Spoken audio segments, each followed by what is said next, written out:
My milkshake brings all the boys to the yard, and her life is better than yours. Damn right, it's better than yours. I could teach you, but I got to charge.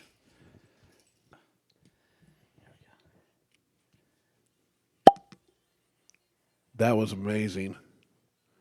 That's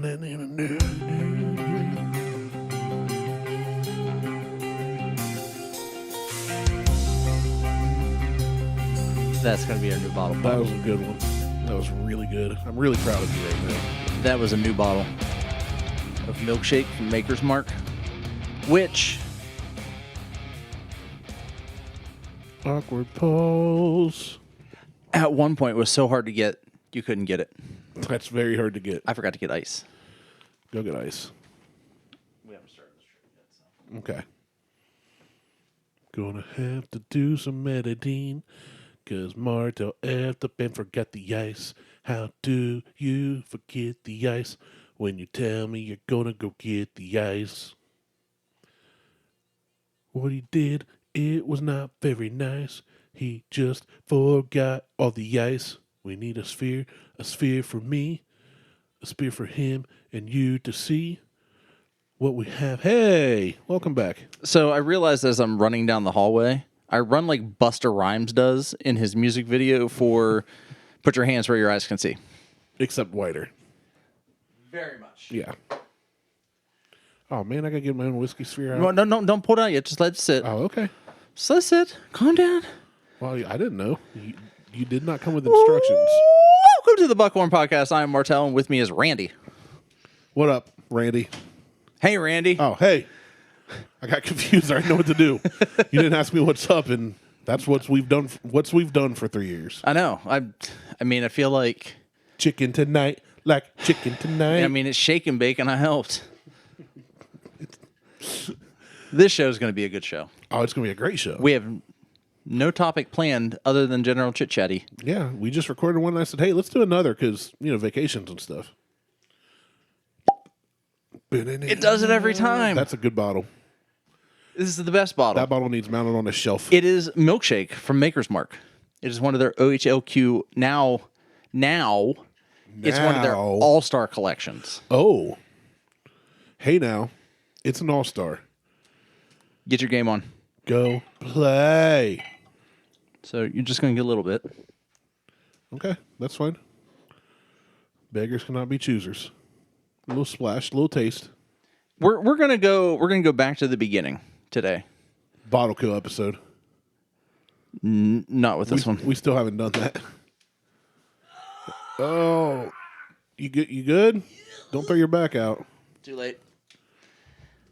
No, we're not doing a bottle kill episode. We have not though, and I don't know if Jimmy has that bottle of Blood Oath, but I do know that Dude did an entire episode with 4 bottles of Blood Oath, and we weren't invited to try any of it.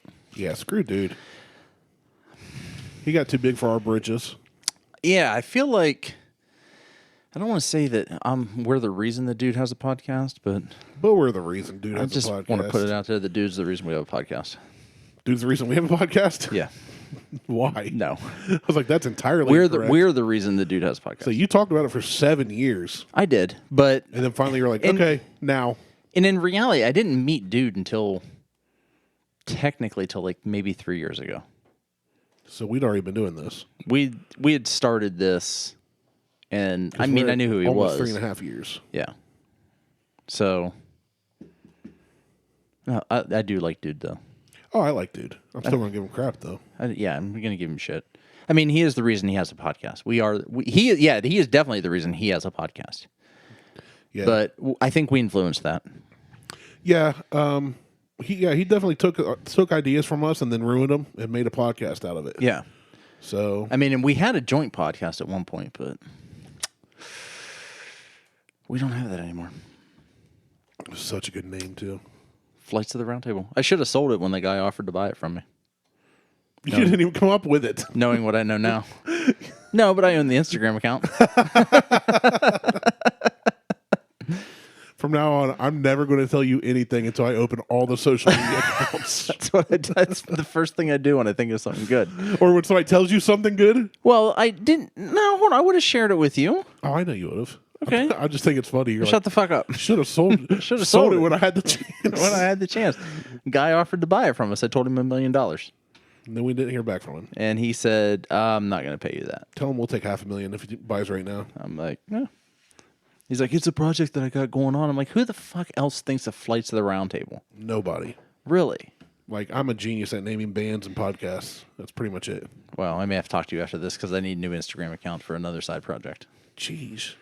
You're about running out of sides. Well, this one's a photography one. You got so many sides going on. I do. I'll help. I got like 18 sides. I'll be happy to help a friend or you or whoever.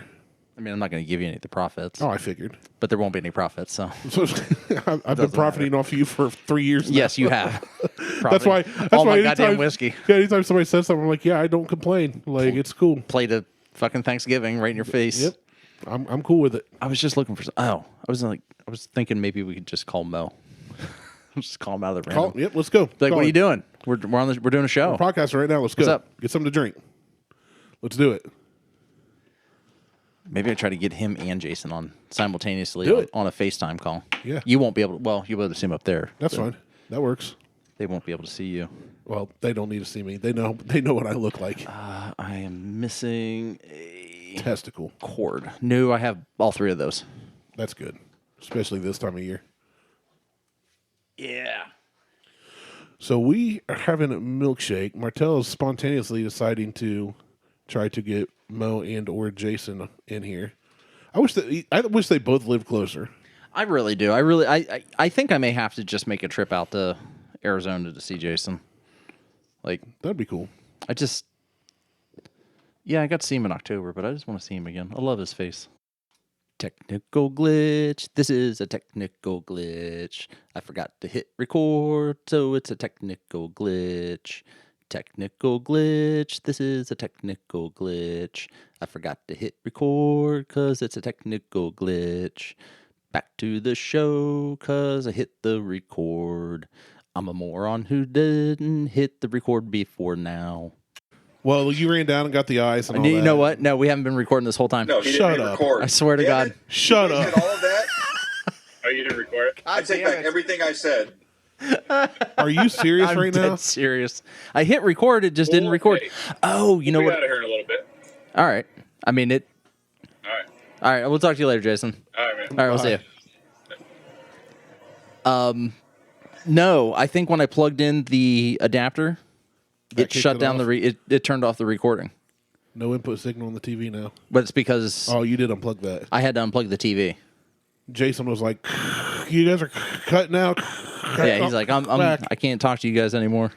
You know what it was? Once he's like, "Martelle, f this up already. I'm out." Yeah, I'm done. I can't fuck deal this with guy. this shit. I'm done with him. Oh goodness, I can't believe that. Yeah, no, I think when I plugged in the because I used that little Dongle? dual microphone adapter on the Zoom, The one like I have. the one that has the microphones cross that you plug into the top of the recorder. Okay. Oh, that one. Yeah. That has an audio input on it that you can plug in a 3.5 millimeter. Yeah. When I plugged in that microphone and turned on the mics, I think it shut off the recording Interesting. I've never tried that before. because I've never done it right in the middle of recording anything. Fantastic podcasting. This is going to be riveting. This is what we do. I mean, I tried to. I We changed did a up the. legitimate episode, and now we're bombing. I mean, You say bombing as in past tense. I say bombing as in current tense, present tense, past, present, and future. It's like the Three Ghosts of Buckhorn's past or whatever. Buckhorn past, present, Yeah. and future. Oh, look at this. There you go. Got me a tripod. I got you a tripod. You can shove that. No, you're slide using your Apple it Pad? down in. Slide it down Oh, in. I'm gonna Using your slide it Apple in. Pad? I'm using my iPad. Okay. And then 'Cause it's doing that thing where it's chasing you. It's kind of creepy, but kind of cool. you mean like I don't know what it's called. It's like auto tracking. Live view or Tracking. something? No, it's like facial tracking where it tracks every time I move. All the facials you get. Yeah, Tracks your facials. tracks my facials. We'll make this bigger. Yeah, you're Am I just spinning you guys around the room? you're just spinning like Yeah. you're literally giving a tour of this disaster totally of a getting motion fucking sickness office. right now. The studio. There we go. That's a little too tall. That's okay. Hey, there we go. Hey, there it is. Not that part's No, being recorded, but Yeah. It's only, like I said, it's only going to impact the Patreon subscribers that are on the YouTube. yeah. Which is fine since you're on here with us. Yeah. So it works out. Well, But actually, I know how you always brag about how you get 40-some downloads per show. But Not I this heard a statistic yesterday that if you have over 28 downloads in a week, that you're in the top 50% of podcasters. You know, it's funny is we went to talk to, well, we didn't go talk to, we did it online. We Zoom talk to. Like one of those networks, and this one was called Press Play. Called And Podcasting Network. yeah, and he pulled our numbers, but I don't know where he pulled the numbers from. And he told us that, like, basically our numbers are great and fantastic for a show that's been around for 3 years. That With no financial backing. yeah, with Yeah. no financial backing, and then proceeded to tell us that we didn't need them; they needed us, Yeah, he's like, we basically cannot help you guys. but wanted us to pay them so that they could Make want them us better. Yeah, I mean, So long story short, his real recommendation was, let's not do this because it's Yeah. a bad deal for you guys. we're not doing this. But if you want to, here's what it'll cost you. And it was a couple $100 a year. So it's like when my wife goes on these what do you call it, the horse wrangling things, Yeah, and she pays to do it. Is that what she calls basically it? She And- pays the ranchers to do their work. yeah, and then takes your whiskey with them. Yeah, no. Okay. Can I go? What? Can I tell you what grinds my gear, or was it what Chaps your my cheeks. cheeks? Please Yeah. do. Oh, please do. That's why Okay, I brought it so up. what chaps my cheeks? My wife, she's working at an outfitting place. Can I shout them out? Oh yeah, go for it. Great Miami Outfitters, located in Kettering, Ohio, for everything Hey. you need. They're a small, locally owned business, but they are one of the top retailers for like high-end Yakima stuff. And it's actually, for the size of the facility, like, you'd be surprised at the caliber of gear that they carry. And they're like an authorized retailer for very specific types of hiking merch. So it's actually, for a small family-owned business, they have a really big reach. So my wife was selected to be a tester for, I don't think I can say the name of the company, but anyway, it's a big backpack company that makes backpacks, and she fit the Jansport. criteria. 5'11". Yes, shit, damn it. It's Jansport. But they're trying to develop a prototype for a new backpack specifically designed for women, and she meet the criteria. So like, she's one of 12 people in the country that are testing out this new backpack. So What all is and the cool involved in testing on a backpack? Like, yes, That's it goes awesome. on my shoulders. Yes, it Pretty carries much. things. Well, Yes. sometimes there's the strap that comes across the front, and if it, you boobs and squish Yeah, it. the if you're built a testicles. certain way, Yeah. They should So- let me test the same backpack. Well, the cool thing is, once all the prototyping is done, she gets to keep the pack. So it's like a $500 backpack That's fucking Nice. awesome. that she gets to keep just for giving her feedback. So anyway, she went out with one of her coworkers, Wednesday and Thursday, and so when she came back Thursday, I was saying, "Oh, so how was your trip?" Blah blah blah, and I was like, "Well, what'd you take to drink with you?" And she said, "One of those little samples that Martelle gave you," and I was like, "What?" Shut up. She was like, "Yeah, he gave it to you like 2 years ago, and you haven't drank it." So I was like, "You know what? I'm gonna take this with me." And I was like, Is that the one you've been Please. waiting until Martell was with you? No, that's the heavy. No. Hill. Oh, That's the okay. bottle That's and the bond. Heaven Hill. Oh, the Heaven- I was okay. like, please, I was like, just please tell me it was not the Virgil Cane. And she was like, no, it was the other one. She's like, the cocktail, I was like, the Catoxin Creek? She's like, yeah. I was like, and that's when I immediately texted Martell, and what did I say specifically? I think you said something along the lines of, Mel took my Cratoxin Creek with her. And I was like, what? No, I was like, do you have a shovel and a lawyer? Oh yeah, do you have a shovel and a lawyer? Mel took the Cratoxin Creek with her on an outing, and I said, Yeah. what time? Where do I need to be, fam? If you're good enough, you don't need the shovel or the lawyer. You just have to be good enough. Just some lye and some rope, right? Yeah. I'm not saying anything else. I'm just saying if you're good enough I'm trying and to you find happen it. to know where a pig farm is, All right, here you don't it is. need- Just found out my wife took the sample at Cratoxin Creek camping. Do you have a shovel and a good lawyer? And I just responded with, I'm on my way, fam. Oh man, I can't wait till I see you two on the news someday. Yeah. It's gonna be They good. finally snapped. Lost their shit, buried with horses. Ooh, that'd be a good movie.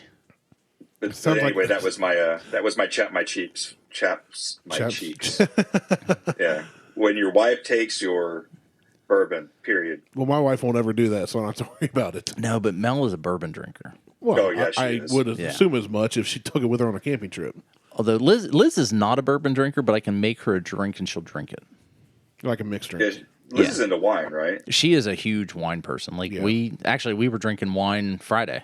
So I'm off every Friday to the end of the year. And we went up to we are a member of Cooper Hawk. Hawk, yeah. Yeah, and we get free wine tasting. That's when you know you have a problem, when you're a member. Well, when I become a member of a whiskey club, then I have a problem. That's good news. That means I don't have a problem then. Yeah. Neither But I one of feel us like- have problems. I feel like wine clubs are a bit more reasonably priced than bourbon clubs. They are, you know what? I will agree with that. Like the Cooper's Hawk one is only $40 a month. We get And two. you get, what, 3 bottles? We get two bottles of wine and 2 free tastings a month. The bottles of wine, they'll just hold on to them. So if we don't go up there for 6 months and grab the bottles that we choose, they'll just put them in their vault. And then when we show up, they'll give us 12 bottles of wine for that 6-month Jesus. period. It's not like Nice. something expires. Now the tastings expire though. So if we don't do That's a actually tasting, kind of nice, we though, lose as far as if they'll keep them for you, Yeah. because then you don't have to worry about storing them properly. right? But we drink so much wine because I drink wine How do also. you properly store wine? I thought you just drank it all. And It then- has to be like you can't just throw it. You know, You get 2 bottles a month. You just slam 2 bottles a month. That's easy. Yeah. Pick 2 nights and go at it. no, we got way more wine than that. Done deal. There's wine in my liquor cabinet. That is uncalled for. There is Yes, it is. There's a wine fridge downstairs that has wine in it. Then there's a wine rack on the counter that has wine in it. So she has her wine in 3 different locations, and I have my whiskey in 1 location. Call Liz up here. We need to have a. Oh, she ain't gonna come up Intervention. here. She'll tell you to go kiss We need her to have ass. an intervention. Hey, tell Liz to come up here and bring a couple bottles of wine. We're going to have an intervention. Well, it's like the day that we tried to get her on the air with us, and I just set up a microphone in front of her while she was working. And all she kept saying is how dumb we are. Yeah, you guys are stupid. You're so stupid. I mean, she's not wrong, but No. you got to put us on blast like that. I mean, just because well. you're trying to work. Just because Yeah. we're recording in the middle of a Thursday. But anyway, yeah. So we went up and did our wine tasting, and I had to go to the Apple store because my AirPods are screwing up. And then we went and did some lemon shark and got poke bowls. And, Lemon Shart. Yeah. Sounds awful. Yeah, it's actually fantastic.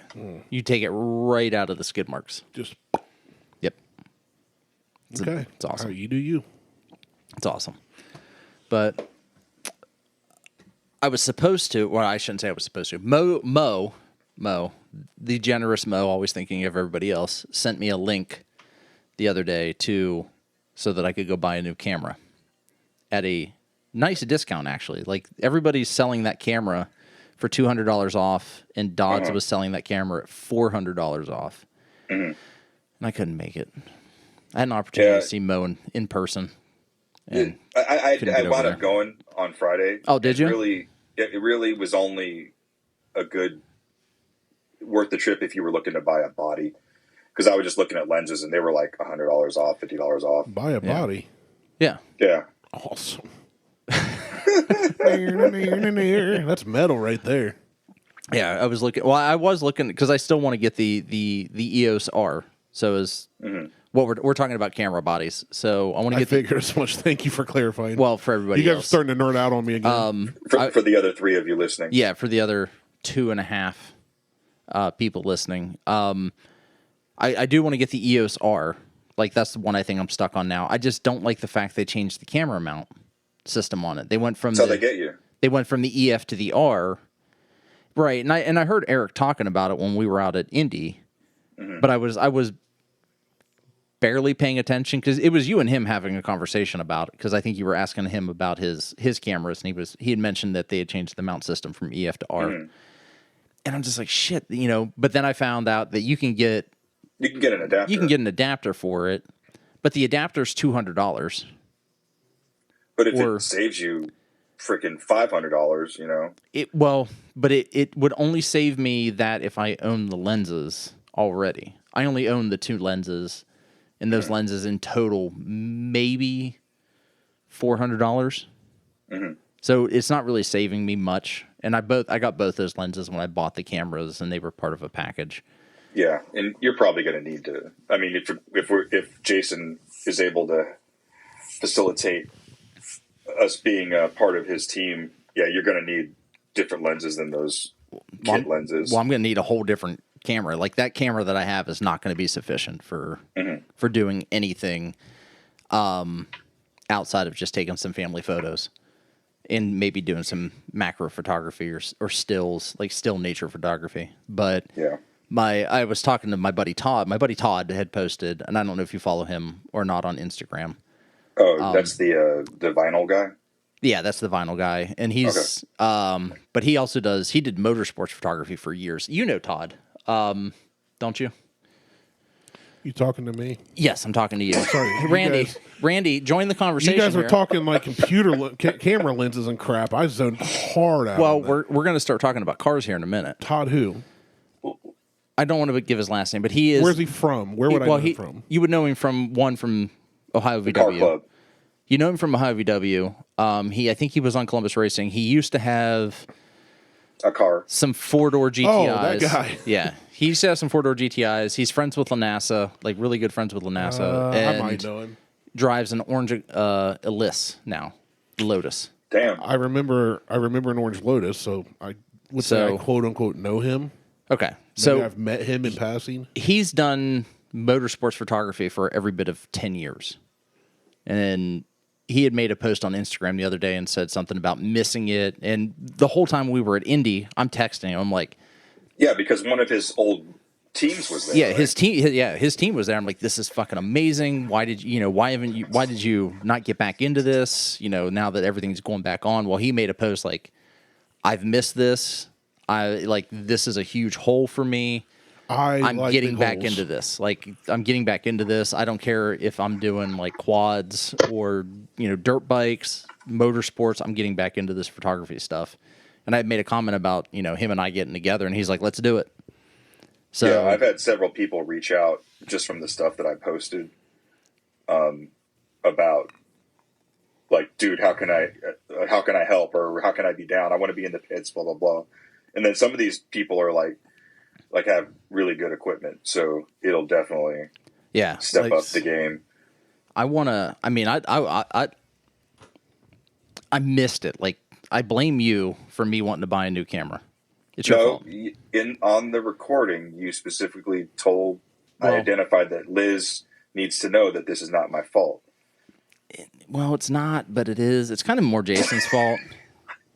I mean, it's really no. It's you know whose fault it is that damn Sasquatch. Yeah. What'd I do? Not you, the Sasquatch. Oh, Bigfoot? Yes. So I'm definitely looking to get back into it. I need to. So speaking of Sasquatches, Chieftain Forge. What's the latest on that? Yeah, where's the knife at for Mo? Mo's looking for a knife. Dude, do you know anything about a knife? Nope. Can you get a knife for Mo? No, I can contact the guy though. I know him. Yeah, can you talk to him about sharpening a knife too? I'll ask. He's pretty busy these days. Kind of a big deal. He was on a TV show once. I don't know if you guys know that. I mean, so. Oh, speaking of TV shows, Mo, what's up with this Two Idiots in the Wild video? Oh, I've been waiting. Well, I actually work's been getting in the way. It's funny because Pat asked that the other day. I was like, dude, like legitimately, like work has been getting in the way, but usually December is pretty much dead because most people that I work for in the government are either on leave or trying to take use or lose. Right. So I'll definitely have plenty of that's fine. time to not work and work on Idiots in the Wild. So what's this Idiots in the Wild thing? And then I got all your footage the other day too, so I'll have more to fill it out. That most of the shit that I put out there unfortunately is unusable because it went to, instead of being at the 240 hertz, it's at 100, or instead of being at 120 hertz, it's at 240, and the images or the videos are blurry and garbage. And as far as the slow motion stuff goes, Two Idiots in the Wild is Mo and I. I like the title then. It is literally Mo and I. Is came up with on the fly as we were walking through the parking lot Cool. on video. Cool. It like just happened. It was organic. Orgasmic. That too. I like it. And we're So gonna Kind go of like avocados. What's the... from Mexico. Yeah. Avocados from Mexico. Don't bring your people into this, Mo. Talk about racist jingles, man. So, Well, we were talking about Alabama white sauce earlier. yeah, we were. Not familiar. We weren't either until. Don't know if I want to. What's that thing called? Don't want if I want an Urban Dictionary that either. Well, so we thought about that, and we thought about making an Urban Dictionary for it because we didn't look it up, but the Urban Dictionary definition would be the stuff that comes out of you after you get done fucking your sister. But that is not what Alabama white sauce is. We deducted that Alabama white sauce is mayo, horseradish, Worcestershire, Worcestershire. yeah, she Worcestershire sauce. Worcester. I can't say Worcester, it. Ohio sauce. It's Winchester sauce. Yeah, that one. Salt, pepper, garlic, and there was something else that we're missing. And it's basically, it originated in Alabama, and it's just like a fry sauce but it's a sauce they put on everything. Okay. Well, DJ sent us he sent us the recipe for it, and the words out of DJ's mouth as he typed it were, "What in the cracka-ass cracka? Shit sounds like it should have come wrapped in a Confederate flag with a MAGA hat on it, and you buy 2, get a free AR-15. If you've ever stood trial for a hate crime, they ship you a case of this shit for free." Which Martelle and I both looked at it in the ingredients and went, Yeah. this sounds amazing. To which I responded This with, is I from mean, DJ? this Yeah. is from DJ, yeah. And I mean, I responded with like, I mean, it sounds delicious. It's It mayonnaise. sounds like a slather. It is. That's exactly what it is. It's, Okay. yeah, it's mayonnaise, apple cider vinegar, Dijon mustard, Worcestershire sauce, garlic powder, onion powder, salt, and pepper. And Sounds good, right? it sounds kind of tasty. If Mo says it sounds good, we can definitely roll with it because he's definitely darker than DJ. Well, yeah. Of course, you're darker than DJ. Well, I mean, I'm darker than DJ, so. But It's holiday season, so it's about time for him to come on the show again.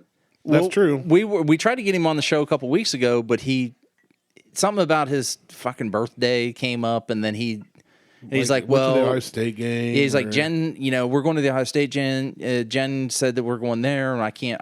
I'm like, it's your birthday. You do what you want. Like, what do you want to do? Priorities, bro. Do you want to come on our show, or do you want to go to the Ohio State game and celebrate your birthday? We can celebrate your birthday here, or you can celebrate your birthday there. Well, he chose the there, not the here. So, yeah, we might have him on. We So. see where his priorities lie. If we have him on, Yeah. you should, because I know he's not going to listen to this episode. No. You should make some kind of food. With Alabama with white Alabama, sauce. but not tell him it's Alabama white sauce till he tastes it. And be like, what'd you think? Be like, Oh, yeah, pretty good. What's in it? It's Alabama white sauce. Like, check out this ranch dressing. I Gotcha. got. Gotcha, bitch. That's how we get him. It tastes like CLP. Yeah, well, I told him, I said something. He said something. CLP, is that stuff that cleans like your shower head and stuff? Yeah. You don't want to clean your shower heads with CLP. I told him, he said something about the AR-15s, and I'm like, well, shit, I'll buy 4 because I can add those to my collection. Yeah. Like, if I'm going to buy 2 and get one free, get an AR free, I mean, I need some more AR-15s. So one's just not enough. They're like potato chips. I think you're thinking of once you pop, you can't stop. No. One's not enough refers to. No, Lay's potato chips. You can't eat just one. Well, I'm not eating any ARs. Pringles is once you pop, you can't stop. Yeah. Yeah. Yeah, but no, Talking to a fat kid here, man. Lay's used to. You just call yourself a fat kid in my presence? Yeah. Get out of here. Shit. My right leg weighs Well, as much as you, Mo. No, Mo is a fat kid. You're just fat. Yeah, that's true. I'm a fat man. I ain't no kid. I am a man. So Grown man. Is that what I'm a man. Is that what we're calling this? One of the greatest meltdowns of all time. Oh, hilarious. Oh, I'm a man. I'm 47. I'm getting close to 47 You're so old. in another 6 years. So old. Oh man, I'm gonna step away for a second because I have to go tinkle, and I'm gonna get a drink so that way I don't feel left out. Yeah, get yourself. Leave your earbuds in. Leave your earbuds in. Yeah, you can listen. No, I don't want to do that to. I don't want to do that to Buckhorn Nation. We want to hear the stream. Is it a healthy stream? He left. He's like, I'm out. Mo's not coming back. No, that would be awesome. He left his camera on and he just left. He's like, he's going back to watching football. I'm done. I gotta go watch the Browns. I'm done. Oh, Actually, man, he's taking the funny. Browns to the Super Bowl. That's why he took his headset out. He's like, I got to take a tinkle. Tinkles. But what? So, what do you think of the Makers? Have you tried it? Yeah, I had. Oh yeah, I've been sipping on it. Okay, so what do you think of it? I drank neat? it all neat. I thought it was more flavorful neat. It was a stronger flavor, and I got. To me, it wasn't so much like a milkshake as a chocolate brownie kind of thing. Yeah, Like a mild chocolate, a light chocolate brownie. Yeah, I agree. It was almost like it was the texture. Or like a moist cake. Yeah, the texture was very soft. Yeah. Like it's not like it was almost not oily and not not watery. It was kind of like a soft texture. Silky. Like eating Ghirardelli chocolate. Oh, so good. That's not that it tastes like that. It's just I think that I can hear him peeing from here.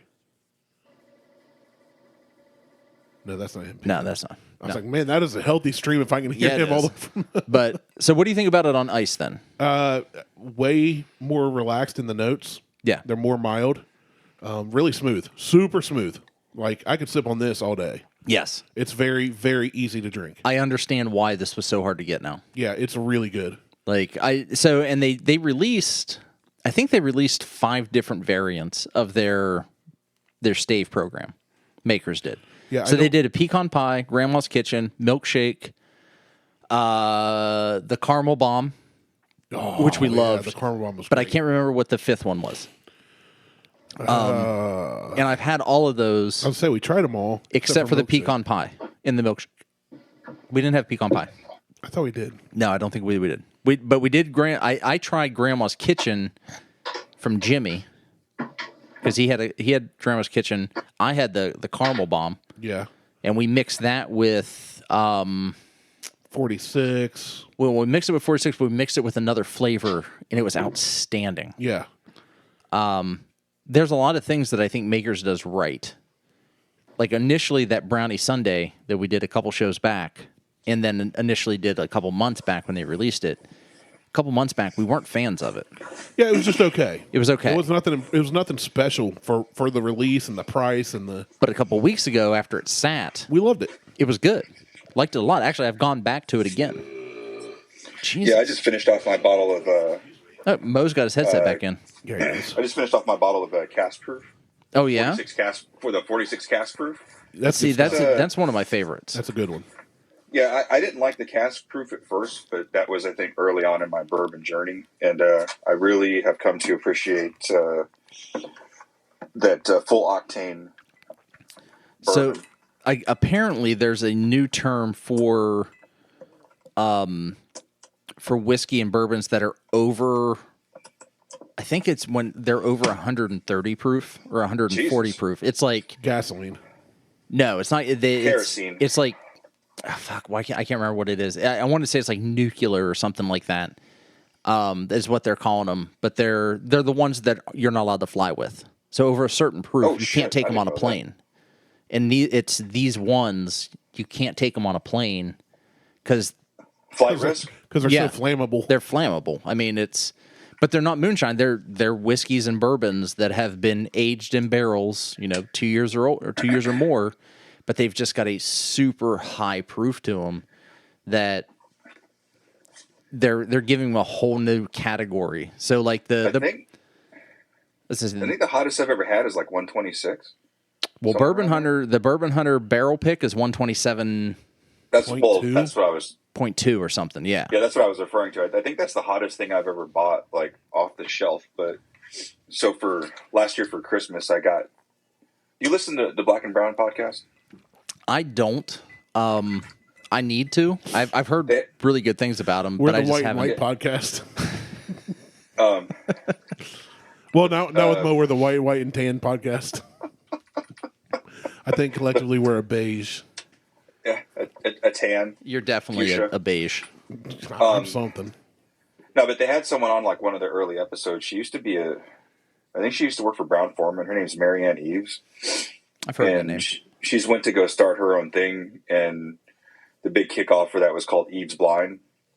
So you basically, I paid a decent chunk of money, and every quarter we received these boxes of her home cooking. It's got, all it has is a number, and then it tells you, well, the whole process is designed to help you become a better bourbon taster, because there's like videos and then notes and all this other stuff. But yeah, some of the shit she's been sending out is like steady 120s. Goddamn. See, I like the super hot ones. Like I like what Dude and Brett did with their barrel pick. I think that it's really good. And then from there, it's just been kind of a disappointment with some of the other higher proof ones I've had. Just From Midwest or just in general? Well, just in general. Like no, I haven't found another one from Midwest. Or Middle West, I'm sorry. Or yeah, Middle West. That's as high as that one. But like some of the other like just cash strengths and stuff that they're more fire than they are flavor. Speaking of fire, are you familiar with E40, the rapper? Yeah, I was gonna say the 40 ounce or the. I thought you were talking about a road. No, he's got a bourbon. Really? Yeah, it's called Kuiper Belt. I just learned about this a couple days ago because he was on Fred Minnick like back in the summer. Yeah, but is this one of those ones that like, okay, I'm going to get my own bourbon, so they do it as quick as possible and they age it as short as possible? And it's a what do you call it? Sourced.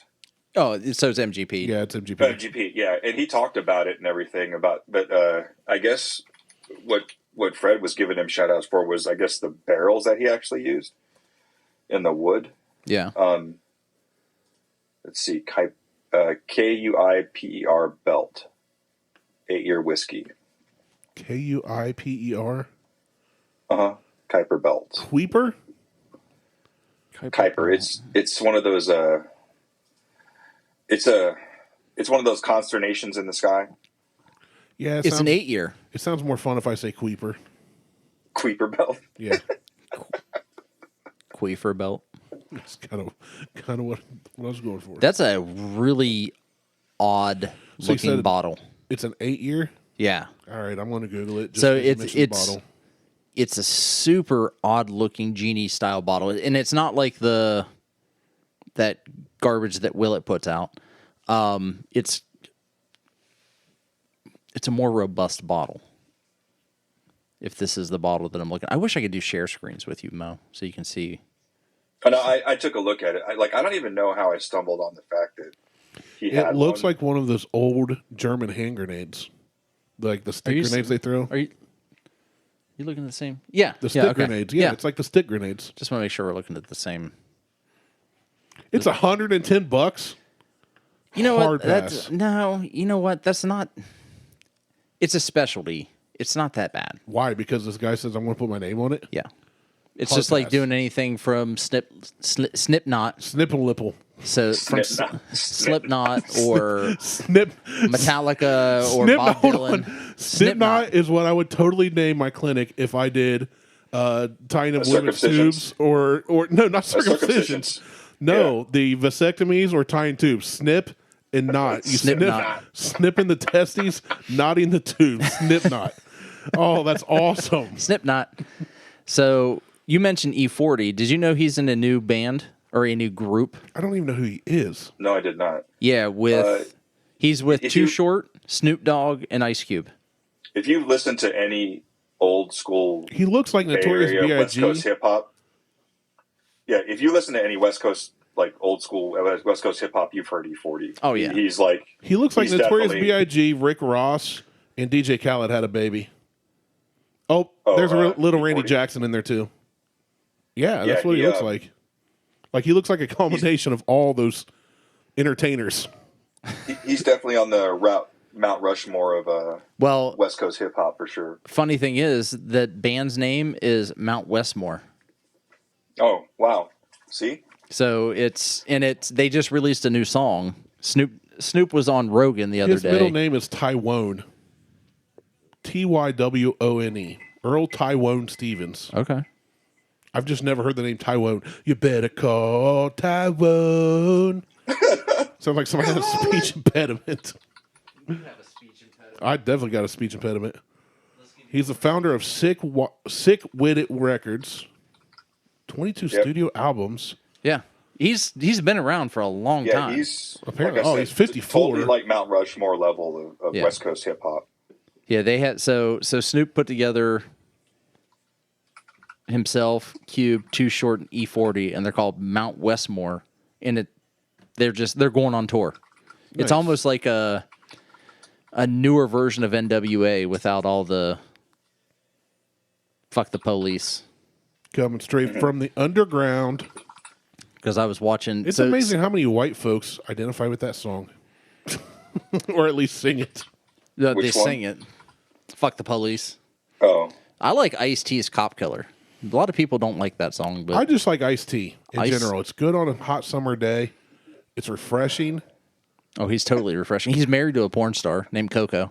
I didn't know that's what she did. I believe that's what she was. I don't think she's that anymore. I think she's more like Because if she does Dog now, the Bounty Hunter's wife now. if she does now, he'll get a shovel and a good lawyer. Yeah, the whole irony about that first Body Count album is that he plays a detective on Law and Order. Hey, Janetti SVU. just got home. He just got home. You just had a message pop up on your phone.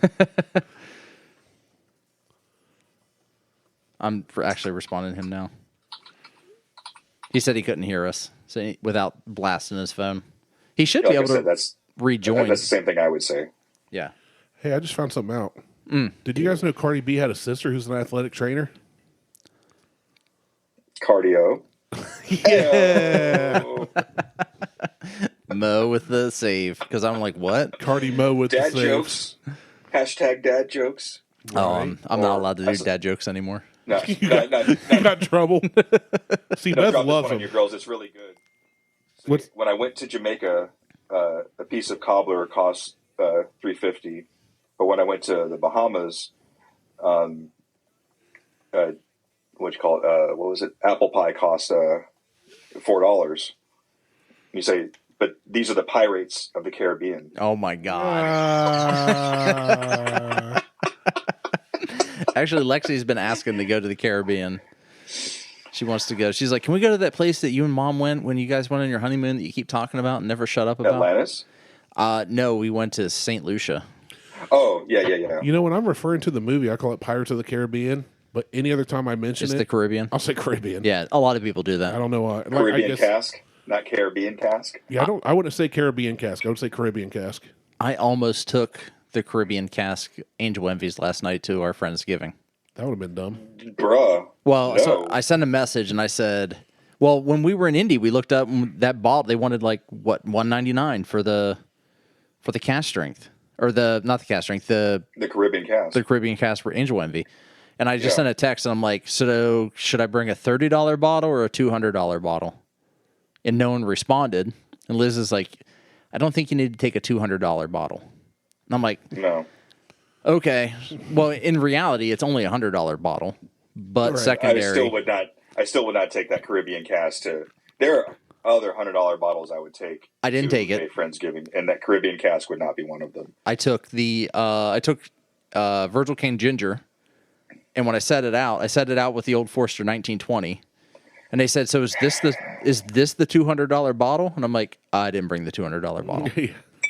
Like that's a $28 bottle." Happy Friendsgiving. You weren't worth it. No, you should have taken some benchmark and said that's the $200 bottle. That would have been hilarious. Benchmark's not bad. Benchmark's good though. Oh no, benchmark's my daily. Yeah, Benchmark's not bad. If you If I drank would have daily. taken the Kentucky Tavern, Oh, that instead would of have a killed $200 somebody. bottle. No, the Beam 8-star. Well, Ooh. either one of them. Yeah, so those someone posted on. Are you a member of COWS, the Central Ohio Whiskey Society? So someone posted on there, and they were like, they had mentioned Kentucky Tavern. They're like, "Oh, this stuff's really good. You know, it's a What? great daily." Hold on, I knew you were going to interrupt. I said, That's what I do. They said this is like a great, $12 bottle. And some other people are like, it's okay, it's great for a daily drinker, blah, blah, blah, or a mixer. One guy responded, he goes, that's the biggest pile of garbage I would ever sipped on, and I will never buy that shit again. Was that guy you? No. Oh. I followed up with, I completely agree with this guy.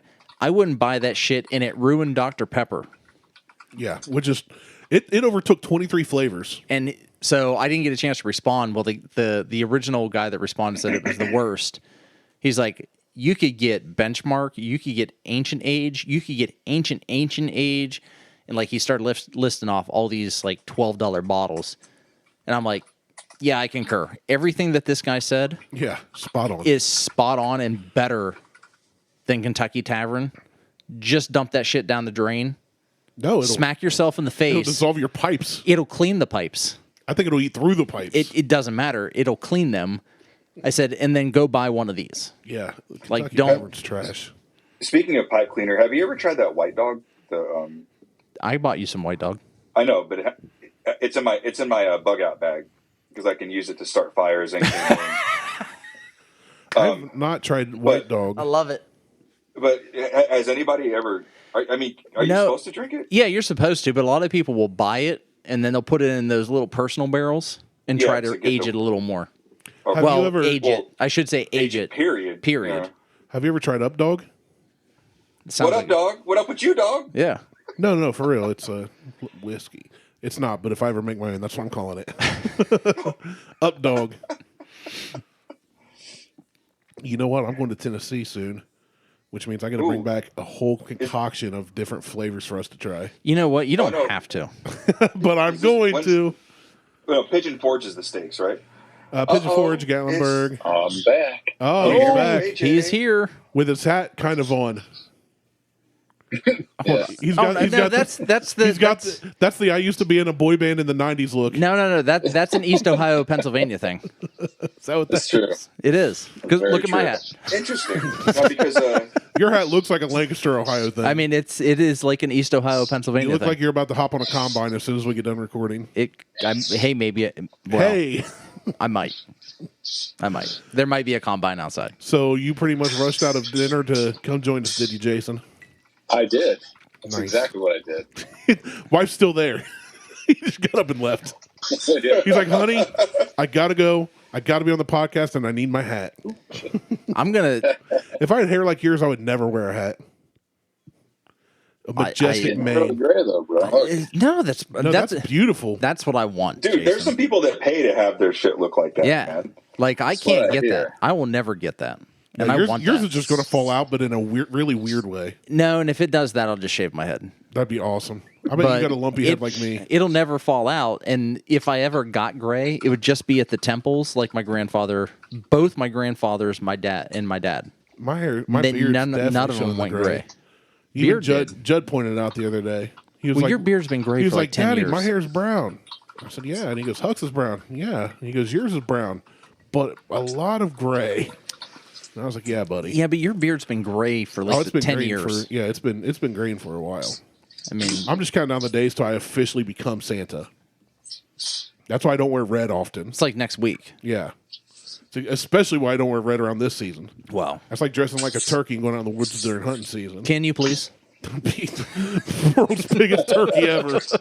We'll do a fundraiser. We'll put him in a turkey costume and shoot like Velcro darts at him or something. Do they have to be Velcro? Yeah. Yeah, no, I mean, if I'm Can going to we- go out, I want it to be in a funny way. Can we use Nerf darts with at least thumbtacks on them? Thumbtacks ain't going to penetrate that suit. This sounds like some American Extreme Wrestling stuff here. So we watched the new Home Alone movie called Home Sweet Home Alone that's on Disney Plus. That sounds dumb. Yeah. Oh, I didn't know about that. Mo just expressed how I felt. Yeah. Well, Yeah. it was kind of a it was cringe. Yeah. Tell me it's Macaulay Culkin drugged out. No, but Like people break into his house and he's just trying to buy drugs off of them. Have you ever seen the videos where Kevin is going through therapy? no, not I Kevin, but haven't I've watched seen them, but I've seen them. I've seen the videos of Yeah. Macaulay on doing He's different like sitting stuff. there chain smoking. talking about it. Well, They're so awesome. They make reference in this movie to the first two Home Alone movies. So there ends up being an officer at some point that shows up, and it just shows the name badge and it says McAllister on it, and it ends up being his brother, like the one fat shit. Buzz. It ends up being Buzz. Yeah. Wolf. Yeah, it ends up being Buzz is the cop that shows up, and then further on down the movie, you're listening and you're watching, and he goes, "It's a prank call." He goes, "I don't care. It's a prank call." He goes, "Let me tell you something. We left my brother 2 years in a row at home." He's like, "It's a prank call. I was there. Like, I went to the house. There's no one there." Yeah. And then I'm like, they just keep making references. They always do these callbacks in this movie to the previous first two. In the original, too much. In the original Home Alone, did you guys know Buzz's girlfriend, that picture he looks at, was the producer's son in a wig? Ooh. Oh, shit. Now, here's the thing. Here's why. Listen to how effed up things were in the 90s. They used the producer's chunky son in a wig because they thought it would be too harsh to use a real girl where they're making fun of her based on her appearance. Where he goes, "Buzz, your girlfriend, Wolf." And I went, wait a second. So the producer went, "Hey, son, get over here," throwing a wig, and we're talking about how ugly you are. Put this on. Tell me that kid's not in therapy now. Wow. Yeah. Speaking of, well, we did cartoons earlier about stuff we didn't know about we cartoons. did Last cartoons episode on the last episode where we planned something. Yeah, because we're doing topics now. I know. I heard that on the last one. Proud of you, buddy. It wasn't great. It's going to take time. Just even the tone in his voice told me he's not really proud. He's just encouraging us. Damn it, Jason. Proud of you, buddy. That's the same thing I tell my kid when he's like, "Look what I can do." He really said, just don't fucking change anything. I'm Keep really going. proud of you. Damn. So give me your top. You guys, everybody, I want to hear. We're coming up on Christmas as this episode will drop. What are your top Pretty three close, Christmas movies? Like in order? I mean, just top three. Just give me your favorite three. Just three. Your favorite three that you like to watch. Oh, I'm just going to go ahead and kick the hornet's nest and just let everybody know. Kick the horny nest. Do it. No, Die Hard, man. Nope. Yep. Not a Christmas movie. I knew that was gonna coming. come up. I knew it was coming.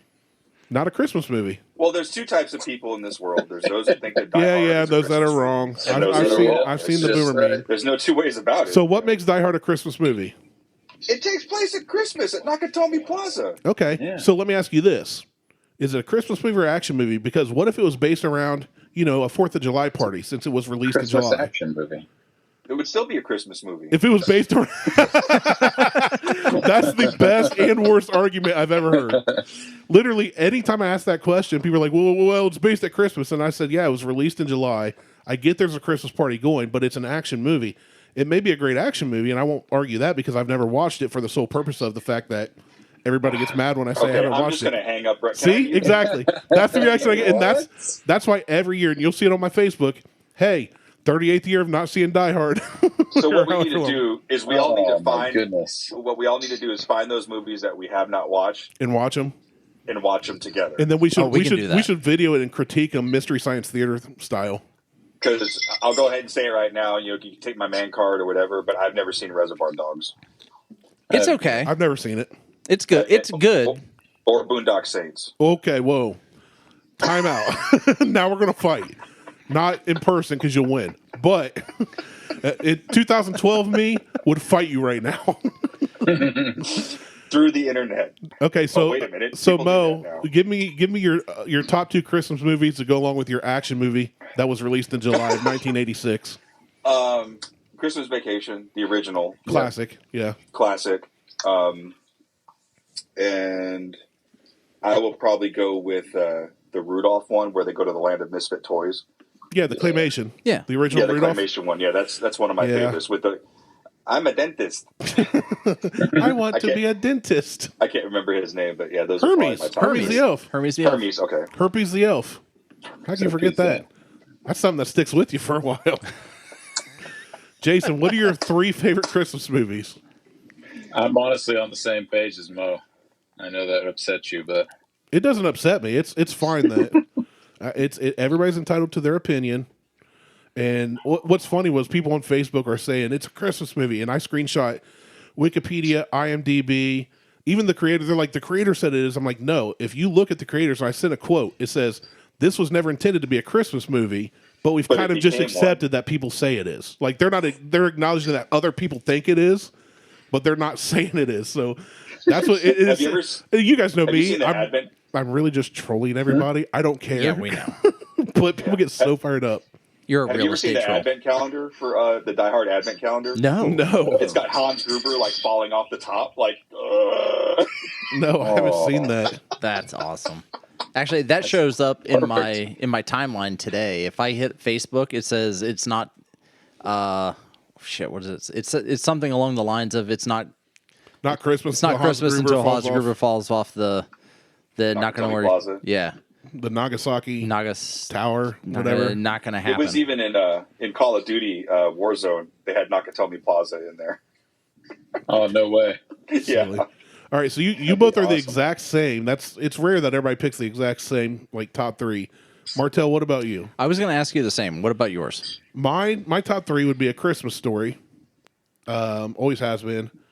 I would have to go with National Lampoon's 2. There's so many I love, but those two are tops. And then probably Elf. And I know a lot of people hate Elf and it annoys them. I love Elf. I love Elf. Because my favorite parts about Elf were like when he runs up. Sit on a throne of lies. Yeah, well, there's so many one-liners. You're an angry little elf. My all-time favorite scene in that is when he's crossing the street and gets hit by the cab because it was so unexpected. He just gets clobbered. And then I found out this year, the guy that's in a red jumpsuit with a red toboggan and white beard, he's like, Santa! He runs up in the middle of the street. That guy wasn't an actor. He was just passing by, dressed like that. And Will Ferrell played it off, and then the guy let him use the scene. So That's it's like, so awesome. That's awesome. And Zoe Deschanel's in it, so it's like, I mean, it's good. It's good. I think it's funny, and it's one I can watch with the kids. Yeah. I'm with you. I like Elf. I like Christmas Story. Christmas Story is probably my number one. One, because it annoys the shit out of everybody in this house. Beth hates especially when they do the 24 hours of Christmas, and I put that shit on. And it's on loop. I put it on. It doesn't. I will pick a TV and I will put that shit on that TV and then just let it run. That's like when you got the porn channel descrabbled in high school. Yeah, Nobody change it. Don't change it. We got it dialed in.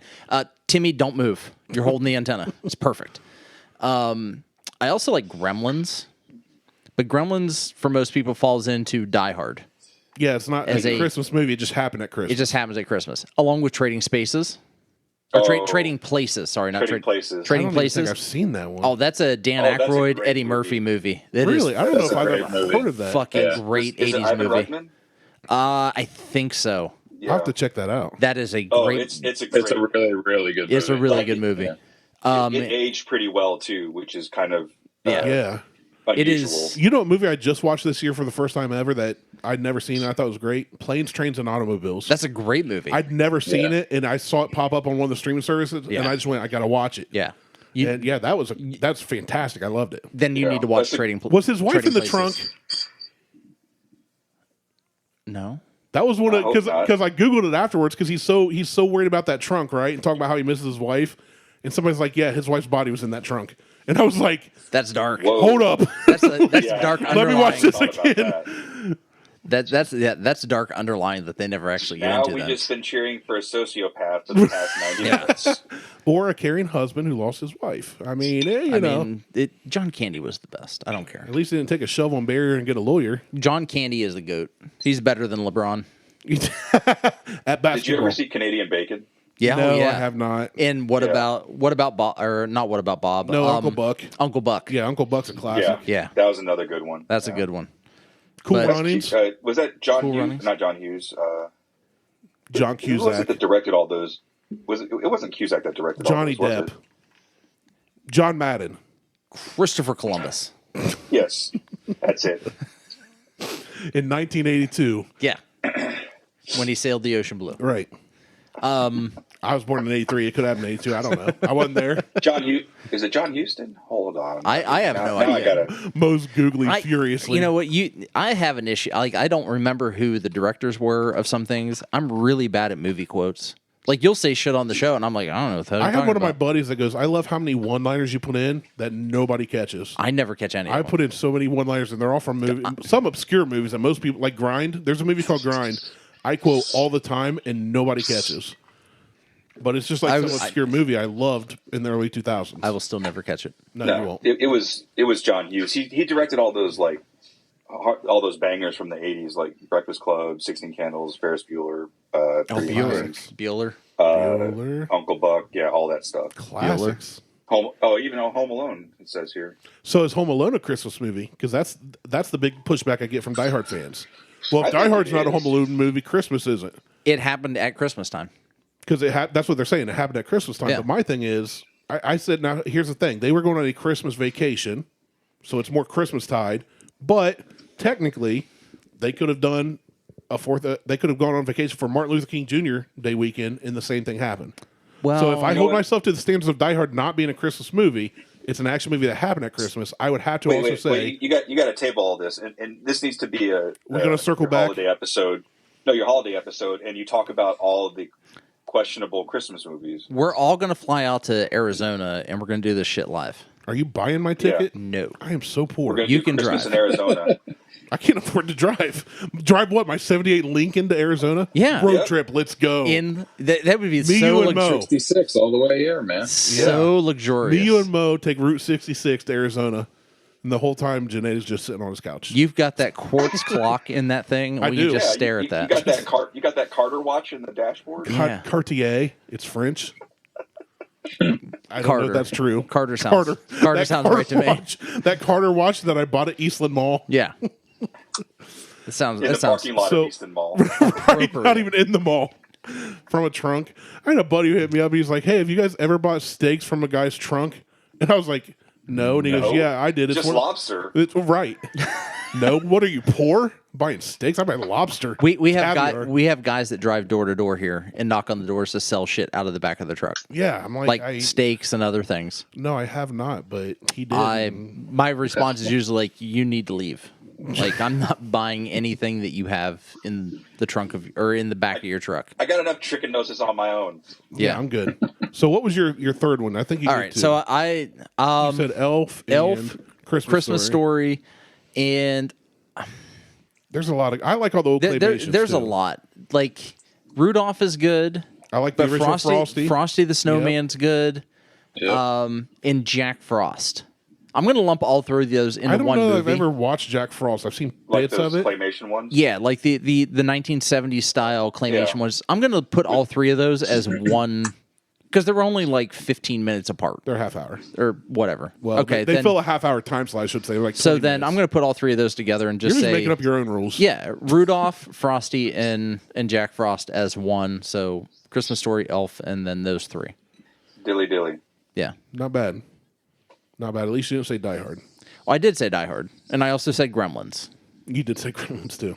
But Gremlins, is, I remember Gremlins because obviously I'm way younger than all you old guys. I remember Gremlins, but I didn't really remember it being set around Christmas time until years later yeah, because it came Yeah, out. because Phoebe Cates talks about her dad, yeah, and that's why they don't celebrate Christmas. because he got stuck in the chimney. I don't remember all that. Why I remember that one specific part Yeah, you don't is remember beyond me, and anything I don't usually. remember shit. So I got CRS. You do.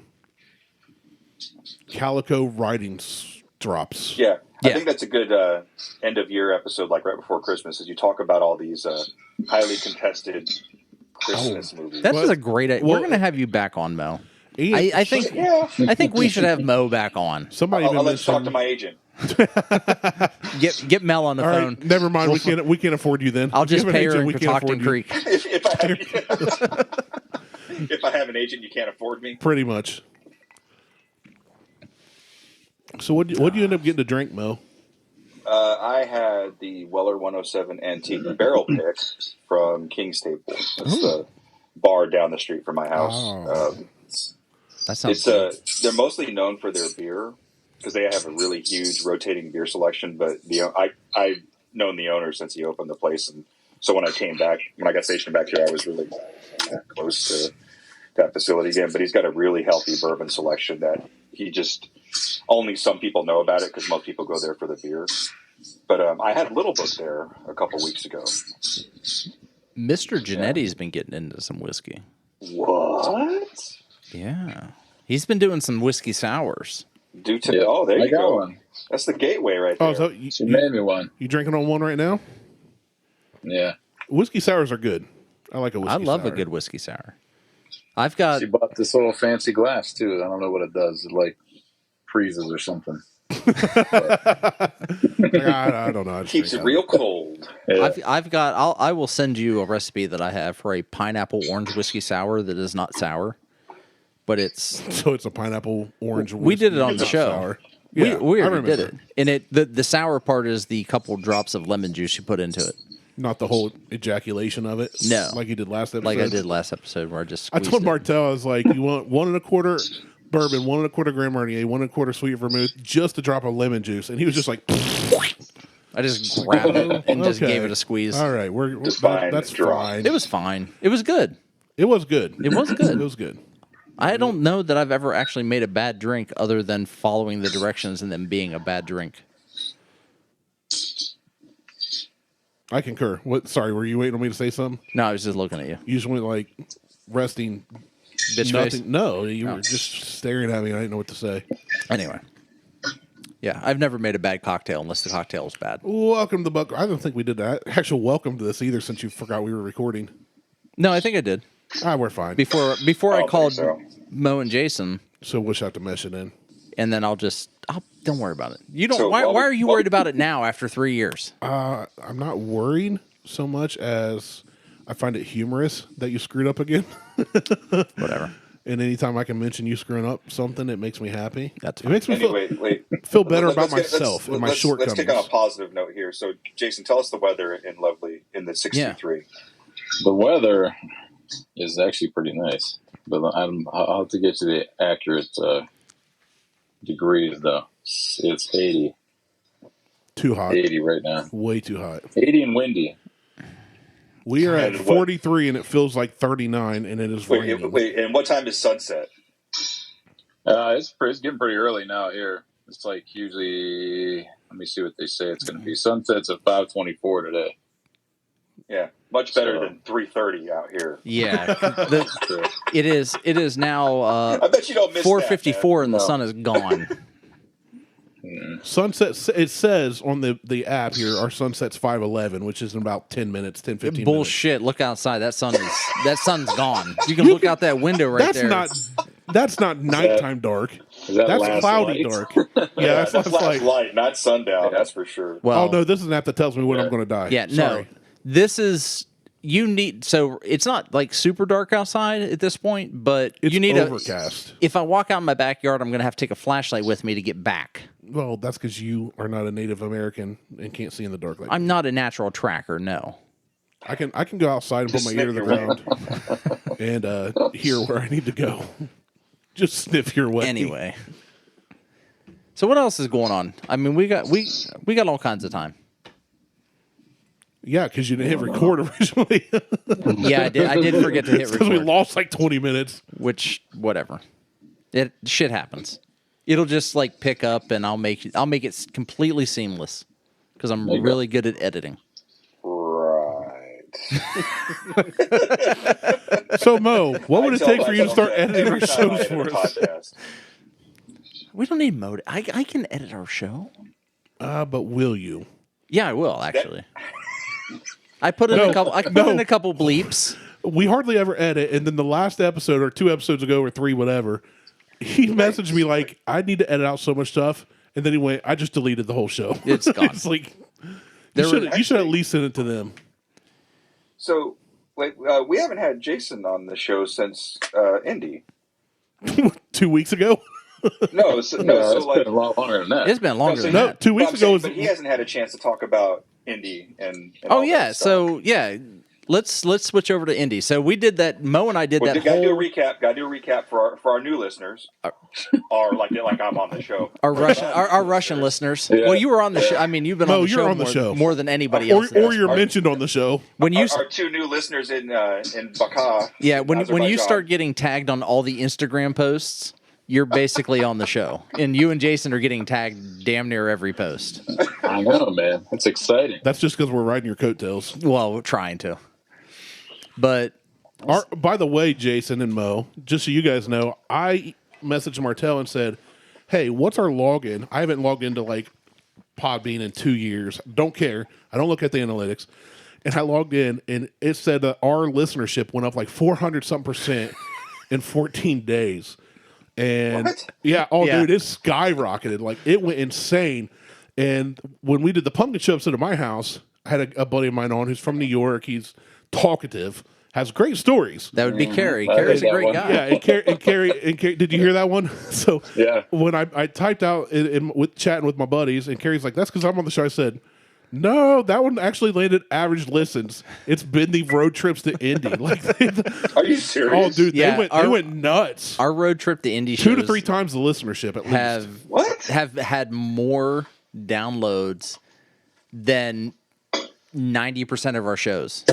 Like I think Yeah, the probably. lows, blows, and Steals our shows. steals our shows. The is- DeMac one came up. The racism and That one thing came with up? DeMac, that one's up in the top like 2 or Okay. 3. But since like aside from those, it's been the road trip to Indy one. Yeah, the road trip to Indy kind of took off. Which tells you that I Really? probably need to be off the show. Well, this is Randy's last show, so it was nice. It's been really good. I appreciate great. everybody. Last been 3 great. years. That Surprise. is so bizarre. Yeah, man. They shot up. I'm locking. I'm You're locking in now. Locking in. I'm locking in now. Yeah, I do know that the road trip to Indy shows have been more downloaded than a normal show. Wow, that's But so odd. But I don't know. I don't know why. Why? Like, so we have one United King listener, which we know is Patrick. Patrick, yeah. I mean, United that's King. yeah from the Hey, United Matt. Kingdom. United Kingdom. Okay, I abbreviated that's not abbreviation. Okay, United King. all right, fine. I got you. I'm The with you. Now. Kizzle. Yeah, from the You kizzle. he's getting it up in the European. I feel like there's so Unions. many British people that say that too. He's in the European Unions. He's gonna give it up From for the us. United Kizzle. So yeah, Patrick is our only listener in the United Kingdom. We do have a new listener in India though. They're just calling us about our car's it somebody extended that you work warranty. It is somebody you work with, he said. That's a good question. We did have a couple listeners from Russia up until this week. I think they kind of gave up because they knew that we weren't talking about the mafia. Because we don't speak Russian, maybe? Maybe. Putin. Yeah, it's all Putin. It was Putin listening? Yeah. Vladimir Putin. He's a huge fan of the show. Good. Yeah. I'm glad to have you. So Thank you for collaborating with the government to screw up the votes. let's see. So Road to Indy Part 1 has that just this week between the 22nd and the 20th, or this month between the 22nd and the 20th has 17 downloads. Part 3 has 27, Part 5 has 32, Part 4 has 34, and Part 2 has 42. But here's Did you the other thing. do something with the descriptions? I put Mo and I drive to Indy. Okay, you're asking Martelle if he got creative and was articulate in descriptions. So I think can't- we can all agree that's bad, not what my bad. happened. That is not the thing that happened. But that's just downloads. And I've also realized, like, I set my Podbean to not download, but I stream. So I think we get a lot more streaming, too, that doesn't show downloads. You know what I'm saying? yeah. So for all the I feel road like to that counts. yeah. Well, it does, It but it's not does. going to show in the download total. So Yeah. if it says we have 38 downloads, that doesn't mean it wasn't streamed by 5, 10, 50, 100 other people. Yeah.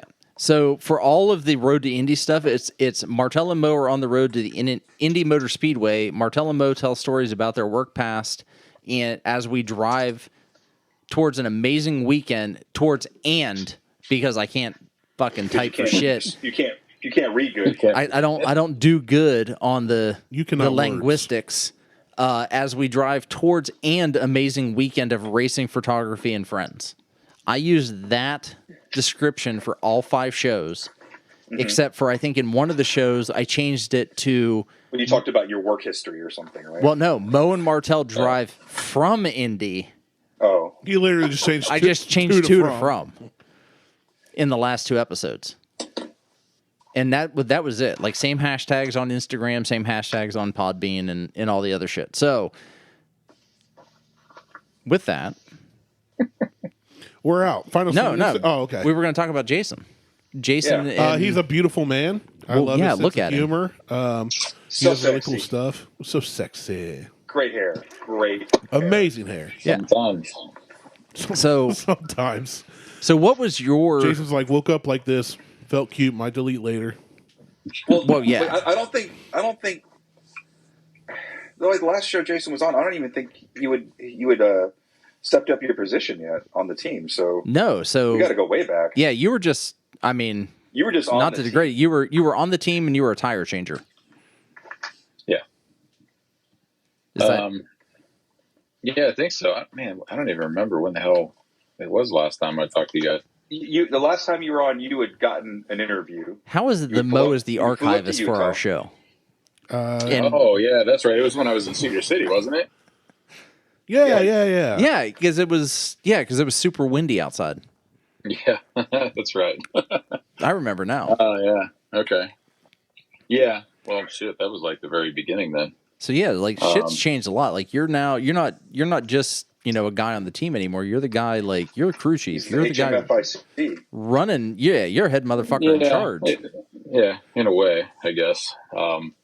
Yeah, it's definitely a lot more headache. It's certainly a lot less to think about whenever you're just working on the cars. But I like the leadership part of it, so I didn't mind stepping into that.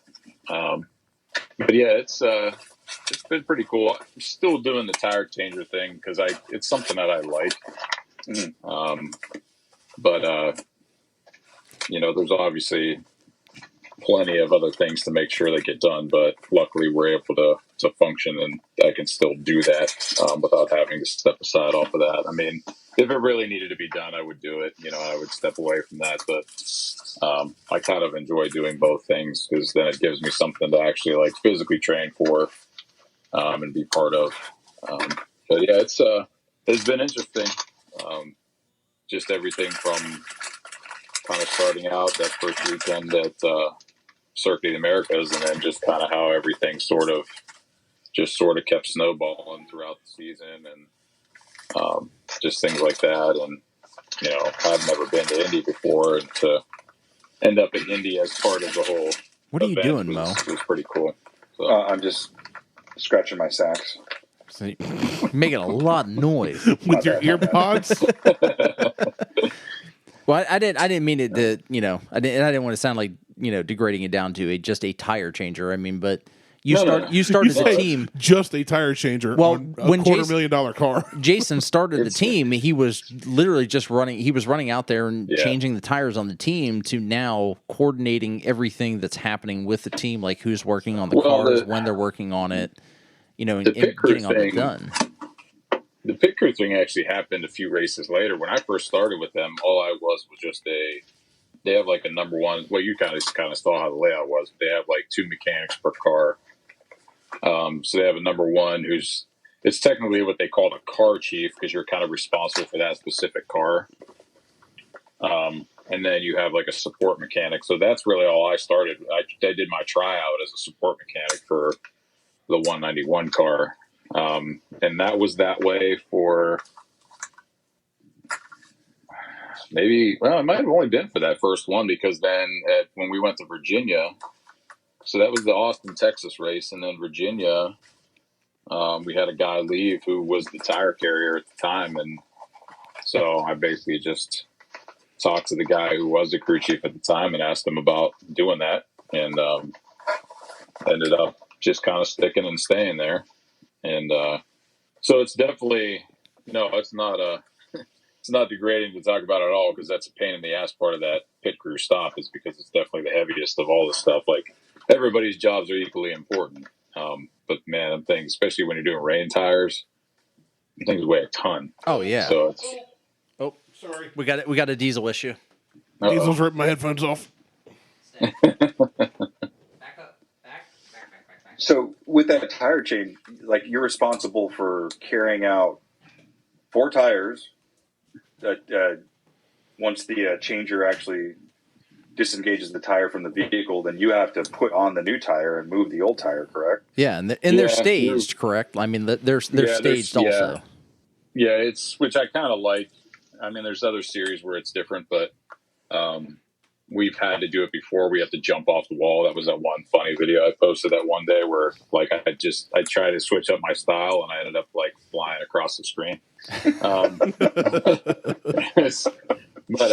And that's my own fault because I shouldn't have listened to the guy who was giving me the suggestion. I should have just stuck to what I was already doing, which was fine. But I was like, well, I'll try it. I'm always open-minded, trying to learn new stuff. And I pulled so hard in a different direction, and it just like it took me like a counterweight flying across the road. So, but it's basically all the tires are staged on the wall, and there's that 3-foot kind of like what they call a working lane, and then the car is just on the other side of that.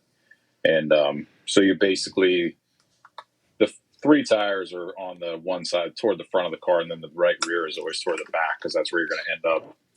But yeah, you have your gun guy that will pull the tire off.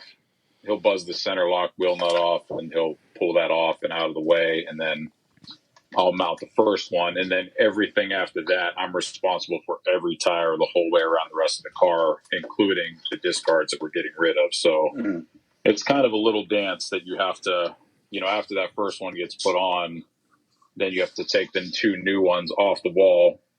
And I just always kind of started making the habit of any tire I had in my left hand was going to be the next one to go on the car. So because when you're going that fast, like a lot of times you don't necessarily have time to think about it, so you kind of want a good habit.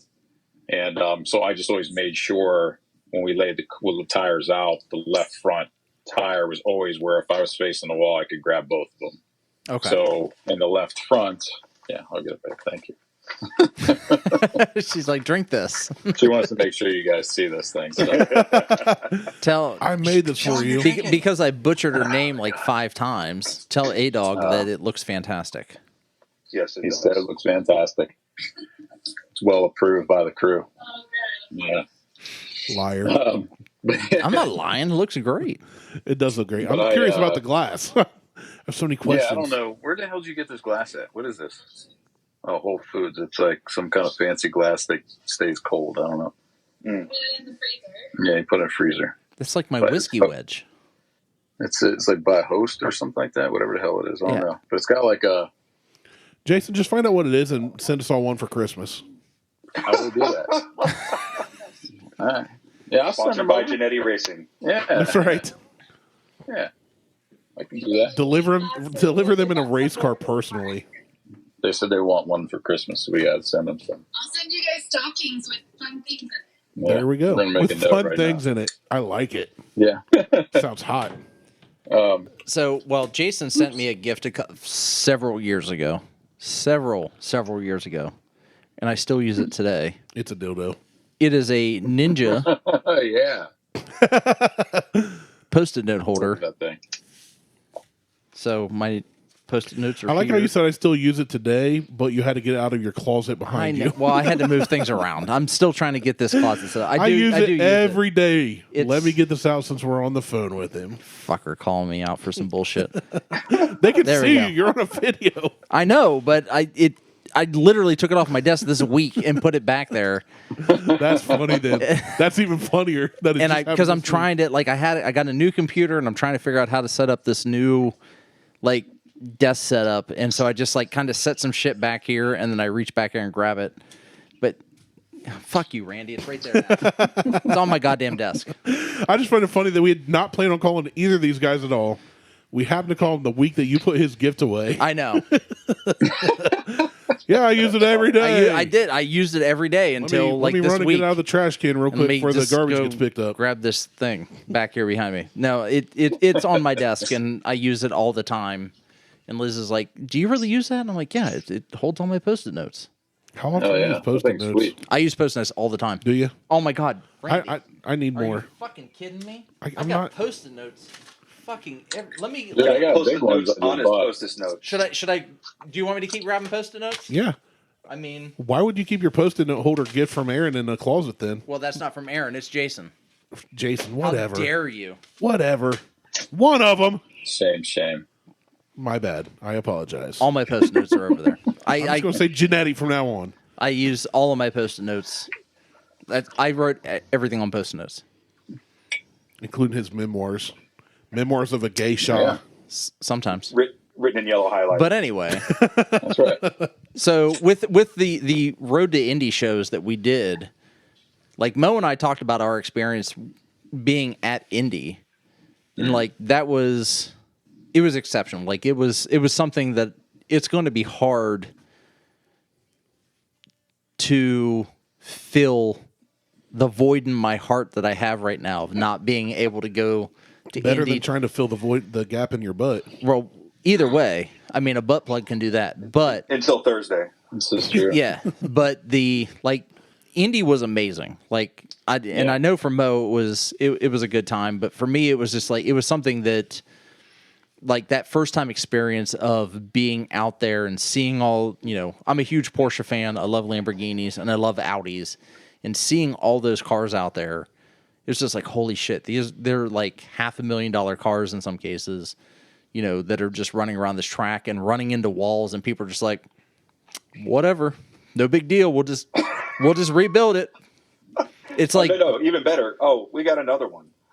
yeah. Dude, Well, yeah, that's the other thing. Like we got to back crazy to even think about all that stuff. Like, About especially dollar once, signs.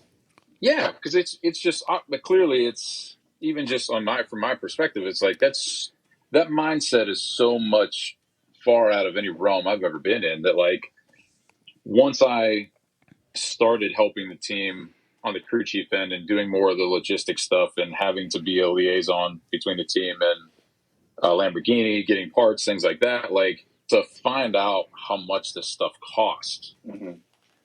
And that if you're having a really bad day, you could put all that stuff back on the car and go right back out and break it all over again. And that's just... What does one That's tire just how it cost for one of your cars? Well, I have one in my tire? garage. Yeah, I know you have. Shut up. Those tires, Quit bragging. Those tires as a skin without service are like $695. Oh, I have And they're ultra light. I've driven Oh, a yeah. vehicle worth that. And under Mountain normal balance is $720 for one tire. under normal conditions, like how long will those tires last before you have to change them? I mean, From a I racing haven't- perspective, before they become not effective, like their driver starts losing grip and stuff like that. I mean, it depends. It depends on driving style and things like that. So there's, I don't know what's left on that one that Martelle has, but Nothing. there might It's be bold. some dots in there. Like if you look at a regular passenger tire with tread, you used to look for little wear bars and stuff like that. But these have a series of like 4 or 5 dots that kind of go from super shallow to deeper all the way through. And then as the tire wears, less of those dots start to show. Mhm. And I think we usually, they have you put a big X on them to discard them once there's like 2 or less. I think mine has an X on it. Yours does have an X on it. I've seen the it X. should have an X. But it kind of depends. I've never paid a lot of attention to that because we have tire guys that specifically look for that. But I mean, when we are doing just track day stuff, you do pay attention to that a little bit more. But I mean, you usually burn up a few sets on a weekend. I mean, there's a lot. I mean, for sure the driver's getting a bill for probably $16,000 to $30,000 just for tires. So Over the course of a weekend. Yeah, I was going to say, so for Indy, how many Jeff alone? How many tires did Jeff go through? I mean, I know I was there for like 3 or 4 pit stops, but how many tires did Jeff go through? I think from 'Cause that's not Friday to including Sunday. practice either. Right. Yeah, there was. I know for a fact we had Pirelli mount, I think at least 3 new sets. Because there's always a carryover set that you bring, because the rules only allow you to use so many sets. Okay. And so the 191 car is under even stiffer rules where like you're not allowed to use tire warmers and things like that. Like you have to have minimum tire pressure. Like they actually have a Pirelli guy go by and check and like. Well, Because when we were getting what's his name, the guy that Memo Gidley that drives the Bentley, he got penalized because they went under pressure. So he ended up starting in the back of their last race. that Bentley, by the way, was fucking amazing. Like, it's pretty cool. I'm not crazy about their delivery on their car, but it's such a great, I think, growl. yes. Yeah, it's like- got a nasty really sound deep. to it. Yeah, it sounded really good when we were out there together. I posted a video of it. You can listen. It's It is- definitely it It's not is- the different same as in sound, for person. sure. It's not the same as in person, but that I did car, listen to like, watch some of Randy, the videos. yes, it is. Stop that lying to him, thing, Martell. that thing has a W12 in it. That is a Yeah. 12-cylinder motor, Yeah, like I a know what twin it is. turbo 12-cylinder It's motor that insane. just sounds insane. And you know why Genetti gets It's to do all this very- fun stuff, and you don't, Because he's better than I am. because he fits in a tracksuit and you don't. Oh, wow. Fatty. Jesus, you asshole. It's true. I do now, man. 6 years ago, I definitely wouldn't have fit in that thing. That's ironic because 6 years ago I would have fit in it, but I have a better shot than I do now. Yeah, I'm being. It's so funny because Martell the whole time he's like, I might get to like pull the fuel I'm gonna lever. I do might get this to like thing and- I'm going to hold the extinguisher, and then he messaged me. Bummed, man, when that shit didn't fit. He 'cause messaged they're just, like, he messaged me like I was too they big have a for lot the of tall, suit. skinny guys on the team. I was like, Which I did shit. not. I don't expect from Martell to say I'm too fat for a suit. Like It was like Chris Farley I'm in used to not- fucking David Spade's his fucking coat. But coat. before either Well, one of you us saw even- Patrick though. Yeah. Patrick's tall as shit and skinny, and he looked like he was wearing like waders. Like it's Yeah, he was. his whole socks were showing. And it's funny because we were looking at the suits and Patrick just looked at us. He's like, "There's absolutely no way those are going to fit you guys." And I was like, "I don't know. Maybe this one might." There's no flex. The new suits now, I don't know how old those suits are. Like a lot of those are just recycled things that they've had. But like the new suits now, like they'll build them to where they'll flex a little bit more for heights and For things like fat that. guys. So it's just not. Can you do me a favor, Jason? If I ever get a chance to be anywhere near you for a race day, can you make sure that there's a I'll suit get for you out me? there.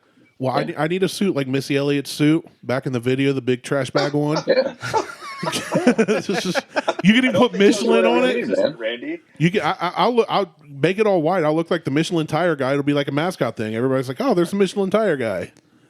Get you whatever you Well, need, bro. You come out anytime you want. All I I will need, s- all I need is a recliner and a drink. I'll just watch y'all work. That's fine. We'll put you in the pit box. We'll put There you you- up on a timing stand. You can just hang out and have a drink. There, hey, I'm down. I mean, it was. I will say, like, It looked really The- cool, and from what I've listened, it sounded like you guys had a great time. the access that we had was. I wasn't expecting being able to do some of the things that we were able to do. Like, there were people that were bitching. Like, I went out midfield and walked around the track, and they're like, why can't I fucking go out there? Like, I want to be up right. And it's just standing on the fence, and they're maybe 10 feet behind me, but it was a lot of grumbling and bitching because they couldn't get up to the fence because they didn't Use have the access. slots. Yeah. Yeah, they just didn't have the access to it. And I mean, I walked the entire infield for the most part and took photos, throughout the entire infield. And there was a lot of complaining just from regular spectators. They couldn't cross the barrier to get to. You're a spectator. You're not there to fence. work. I was You're going not to say, there. yeah, they're not supposed to have that anyway. Right. Yeah. Well, no, lot and of that was yeah. the thing. All that But is a bunch of jealousy. it was like, that guy's in the way. And I would have been like, nope, doing my job. I'm like, no, I'm here to. Yeah. I have I'm a working. function. I'm here Well, to do something. working. Yeah, I working would, in if quotes. it was me, I would even look at them and be like, I'm working. Like, but some of the, like, there was one guy I don't know if I mentioned or not on one of the shows other than the show that I think that you and I did. I almost walked away with a one wheel. Oh, I heard about it. Yeah, you did say something Yeah, about that, but so- I didn't catch what that was. So this guy shows up, and I was out on the fence, and I was on the back straightaway at the pedestrian bridge, which is a really just a long straightaway where these guys can come out of this turn. I think it's like turn 7 right off of the start. Yeah, and it's the hammer second down. longest straight aside from the front straight. Yeah, I mean they can hammer down on this thing and hit like 150, 170 on this straightaway. Well, this guy shows up and he walks by me, and like I'm a good ways down this straightaway by the pedestrian bridge, and he like keeps going. Well, as I'm walking back, I see this one wheel just laying on the outside of the fence from the SRO, fence line, and I'm like, all right. So I stand there and I flip up the photographer's, barrier, and I'm taking shots, and I'm like, if no one comes in the next 30 seconds and grabs this one wheel, I'm gotta walking get off one with this wheel. thing. Like I'm taking off with it. Yeah. the cover was I was going to take it back to, Lost and Found. The reality was I was putting it in the back of my car because I was parked right there in the multimedia parking lot, in the media lot, and it wasn't that far away. Well, within like 15 seconds, this guy comes walking towards me. He walks out, he moves the berry, hops on it, and takes off. I'm like, shit. And he put it in his trunk and took it home. He may have. But if you act like you own something, no one's going to stop you from doing the All you thing gotta do you're is going walk to up do. like, oh yeah, I was looking for we that. had 2 of our bikes were stolen for about 15 minutes, and then Brandon and I found them. Well, wasn't the banner taken? Your pit bikes? Those little pit bikes that we had? Yeah. The electric Jetson ones. Pros? Yeah, so we took them, it was the last day, we took them over to the podium because we were supposed to go up there and represent the team. And when we were coming down, which that was a whole thing I still don't really understand. It was a disaster. I heard about that. Like I don't think Mo and I were there, but we heard about it. Like Jeff won. Like he come in, he placed. Won. He won, and then all of a sudden it was like he didn't win. It was very weird, and there's a lot of things going on, and I think this is more something that the series needs to fix. I'll give you the whole story off the air, but all right, I'm not recording right now, Jason. So I just hit I hit the button. Of course, no, Martelle may really not be recording. I'm trying to be nice at the moment, but I get it. It's but no, I mean I'll definitely tell you guys what I mean my side of it, but it was very, very weird, very awkward. But anyway, that whole thing. Because you guys were talking about like that race and all that stuff like that. So the deal with the pit, with them coming back through the pit, was SRO did not, at least from my knowledge, they did not specifically make the 3 and the 8 hour 2 fully different races, even though they probably should have been. So so basically somehow things got blended to where even if you weren't specifically participating in the 3 hour and you were mainly participating in the 8 hour, you were still getting credit the whole time during the 3 hour. So the whole thing where our car came back in through the pits was with a different driver, it was resetting the driver timer, which is how then, because now we were just staying within the 3 hour race, that's how we ended up moving up so far, because now it reclassified us in with the right people. Okay. Instead of all the 8 hour guys who kept going, who were ahead. So but even with all that crap, we still placed, to my knowledge and everything, we still placed first in class for that 3 hour race. Yeah. And like we even went through tech and everything, which like you're not going to waste the time going through tech. Yeah, because that was like an hour. Win. Oh yeah, it took forever. So it was just really awkward.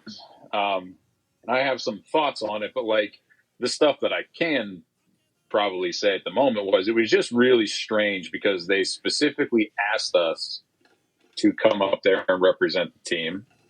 And so I ended up being the only one who went up there. And so then I ended up getting a hold of Andrea to tell Brandon to come up, because Brandon had been busting his ass all weekend. So I'm like, I'm not going up there. If we even are going to go on this podium, I'm not going up there to take all this credit. I'm like, you kidding me? So we're standing up there, and we even got the hats. Like, they gave us the hats and everything, but like, it was just a really awkward situation, and somehow something was messed up. And we were there. We literally were back there for the whole 45-minute award ceremony thing, and then all of a sudden, nothing's happening. We're not going up, and they're just packing stuff up, and they just left us standing back there. I'm like, what the hell's going on? They didn't even have like all the podium people out there. So whatever it was, like I said, I'll tell you guys more about it off of thing, but like, it just was real strange. And so we were just like, well, fuck you guys. We're keeping the hats and we're leaving. So, well, so we went down the stairs and somebody stole our bikes.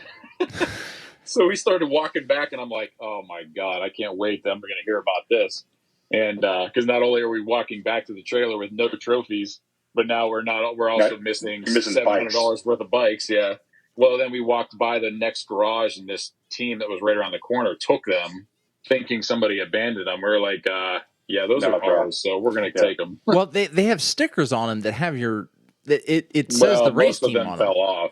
No, Oh, they okay. just they were pretty vague. Like they should have had something on them, but they didn't. So But I could see them being, because we stood up there and everybody was gone. I could see somebody Oh. thinking they were left there, but like well, why So I would you don't know. take something that's not yours anyway?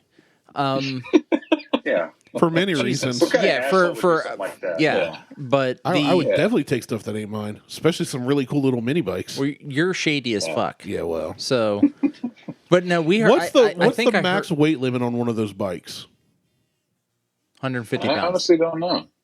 150? No, it's got to be more than I 150. think they're like 250. Okay, Or give me 250, two of those then. Side by side. I'll use one for each leg. You want one with They the make sidecar? they make a real big one. We can get you one though. They Make make a real a- they big one. make It's a called a husky. 550 We also cc have a dirt golf bike. cart. It's called a husky version. we can have somebody tow you around. They can chauffeur you around in a golf cart. What, just being a radio flyer wagon pulled behind a golf cart? Oh, that'd be amazing. Can we do that? Fast or something. just Yeah, hanging we out can. the sides. Oh, that'd be great. Just Got one of those helmets with 2 beer cans on it. set your ass in a radio flyer. Eating a hoagie. Oh yeah. It's too hot. Find me some shade. But wasn't so? I thought I heard you say something along the lines of like the banner was stolen as well for the '91 car that stood outside the garage. Oh, I thought it was, but we found it. Okay, all right. Yeah. They just misplaced it. Well, no, Yeah, I mean somebody we had a else Somebody like literally folded it up and just stuck it under a bunch of stuff because I was like, oh my god, I think those things are like $5,000. Like, well, and So- there was a lot of people in the shop or in the paddock when we were Yeah, after but the it's race like- and in and out, and it would. and I did worry about that, but honestly, man, like it's those places, even with fans, like I don't know, they're at least the way that it seems is like there's kind of like almost an unspoken rule that most people are going to go in there and they ain't going to touch shit. Like, Yeah. Mhm. you know what I mean? So it's even the other teams and stuff. There's very little worry of people fucking with your cars or any of your equipment or stealing your stuff overnight Yeah, but or any of that kind of this stuff. this was more spectators. Like when Yeah. you told Mo and I, you were like, "Hey, anybody comes in the garage, tell them, hey, Yeah, have a look around, don't touch but anything." don't touch the car. That's fine." yeah. And then Patrick's like, "Oh, hey, little girl, you want to sit in the Well, car?" And then he's yeah. just like he's like putting people That's in the more for the car. adults. Like And I'm like, we've been all the right. last couple races where probably since Nashville, I think, because a lot along the way, a lot too, because I was just kind of there to really work, and I didn't really understand the culture. exact etiquette and the culture and stuff. Like, but as I got more into it, I kind of wanted to put my own spin on it. And I was like, when I always try to look at it from the other end, is like I've been going to races and stuff like this for a long time, whether in anything, and whether it's NASCAR or drag racing, or I've gone to Mid Ohio several times, and I've always wanted to be able to walk in there and have teams be friendly, but it's like most of these teams seem, at least from a spectator's point of view, like it's all super rigid and like almost like they can't be anywhere near all that kind of stuff. Sounds like Mo's using the bathroom again. Sorry. No, I will agree with that. Like looking at It's very intimidating. that Team Audi was right next door, and I don't speak German, but just looking at everything that they had going on, there ain't a chance in hell I would have stepped foot in that garage. Yeah. Like I feel like And I I would have don't- been I don't ushered like out of that, there 'cause immediately. And most of those will. And it's like the other things too that I don't like, and this is just me. I mean, I understand that some of these big dollar operations, like they don't care about. They're there, and I guess I don't. They're there to speak- win races. Speak for them, but that's it's exactly Yeah. what it is. It's like they're there to kick everyone's ass. They don't necessarily care about all the fanfare and all the other kind of stuff. Where like I still want to go out there and do well, and obviously we have the capability of winning. We won at least twice this past year, but like I still think it's fun to involve people and make them not feel like they're unwelcome or whatever. Like we want them to come in. Like if we actually had merchandise, like we'd want people to wear our stuff or whatever. Oh, I mean, absolutely. we gave away some things, just things like, but like we want people to come there and see and know that they can get up and get close. And like, so we've put people in the car. I mean, my sister-in-law, and my brother came to Nashville and I have pictures of her in the car but yeah, like the little kids and stuff. It's just, it's been more of like, maybe not so much always letting like the adults fuck around with things just in case they start pushing buttons and stuff. What? I mean, I saw Patrick. I heard him Patrick's a good dude. Like I called him a British Super good guy. bastard, Yeah. but he is Yeah. like he is like You did a racism. he is like super good dude. Like He's a quality human. he is a awesome, super yeah. quality human. Like He's more from quality, the United Kizzle. Yeah, he's from the United Kizzle. He's more quality than I am, and I'm super quality. You're So very quality. I'm like you are quality. the quality. Like sarcastic quality. You're quality. But he even said he's like, I gave away 3 hats.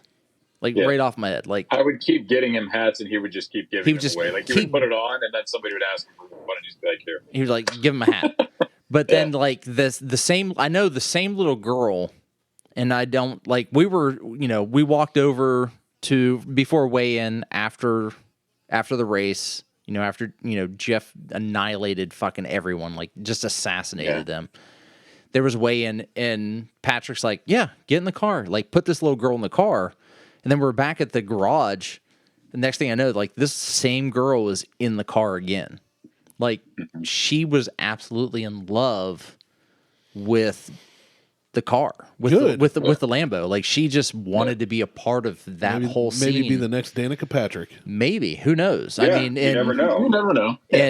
But Patrick was all about it. Like he was just like, yeah, get in the car. But see, Come that'd be me. over here. Like, get in the car. If I ever was famous for You couldn't fit anything- in the car. No, not the car. Shut up. Okay. I could fit on the car. I don't know that you could fit around the car. No, I could fit on the car like a car cover. You don't see the car? No. Yeah. The car fit would on the collapse. The suspension couldn't handle They should it. build it better then. That's an expensive car if it's going to collapse under my weight. I mean, It's true. it's not meant for that. They should build it better. I That's mean- poor engineering. I personally didn't have a chance to talk to Jeff. I wanted to, but I was a little intimidated to talk to Jeff. He Why? looked because he's such focused. a good guy, though. Yeah. He He's is. a dude. I don't like to bother people. Well, I wouldn't want to be a bother Insane. to him, but I don't want to bother people. But he was like during the whole race, like he is focused. Like he is Yeah. when he's not driving, he is watching everything that's going on. Like he is focused, and I didn't want to interrupt that. Like that's enough. not me. I don't want to bother people, and I don't want to interrupt. I'll just take pictures and be creepy as shit, like standing there with the not camera. bothering you. You're 3 feet from his face. Your lid is like right by his nose. Yeah, he's like, "What's up? What's up?" Okay, but like but he probably weighs $150. Like he's not a tiny Man, dude, but I he loved- is a super thin No, dude. he's heavier. He's $155. I loved sixth grade. No. He's Buck more- 55 is great. He's an in shape guy. I mean, He weighs 85, whatever 85 kilos is, I think. That's got to be equivalent to about 3 stones. He is 19. He is 19 hands tall and weighs 3 stones. And so, I just remember that from tech. He is so 80. He's like 187. Yeah. Okay, so but he's still like way under 200 pounds. I mean, 187 is still, even though it's only 13 pounds, that's still way under 200 pounds. And 85 kilos to pounds is exactly 187. Yeah. 187.39. so, because it's only 2.222 pounds. But he seems like a really nice, amazing guy. He's a great guy. I didn't want to interrupt him. Like he was focused. He was in the zone. He's focused. He's when He's there to do work. he's He is, there and doing he's his very thing. competitive. Like he's definitely not there to pound around in the car, but like he would definitely talk to you in a heartbeat. That's how I was for a while with him, and I do give him his space, and I respect his space. But like after a while, I just kind of started chatting with him, and he's always super cool, very down to earth. He's not somebody who just because he can afford to do this stuff acts like he's any better tan anybody else. Like at Nashville. Oh no, I know. I'm definitely not saying He did that. a great. No, I know you're not. I'm just saying about him in general. Like he's just he's very super laid back, and like it's obviously our job to take care of the car and get it cleaned up and all that stuff. And like even in Nashville, like Eric got a picture of it, and I think I even posted it at one point, and it was like. It was a pretty good day. It was at the end of the day, and we're cleaning stuff up. We're getting ready to leave, and we're always wiping the car down, and he wouldn't let anybody wipe the car down. Like he made us give him rags and a spray bottle, and he just went to town. You know what I mean? And that's what that's what he wanted to do. So Yeah, that's he's awesome. He's a really, really good guy. Because that's too why I really wanted to start trying to make things seemed a lot more personable, even throughout the whole team and with fans and stuff like that, people coming in, is just because like that stuff's really, it's a cool job, but it is still a job. It is still serious, and there's a lot of work and a lot of hours that go into it. And you have to put some kind of element of fun and release in there. Otherwise it gets to be very tough. Like Sebring was a really, really hard weekend. It just was not great. And like, that's how that stuff can be sometimes, even though on TV, it looks like it's just the greatest shit ever, but it's a grind, man. Yeah. There's So, work to be done. Yeah. oh yeah. And it's just, and that, and if you have a bad weekend or you trash a car and you still got to get out there, if it's salvageable, like, you could be up all night. So we had, now granted, right before Watkins Glen, I was there a week early. And we put the new engine in that 191. And I actually enjoyed doing that. It was a lot of fun, but it's not going to be fun when at Virginia, we thought we were going to have to change the engine out at the end of the day.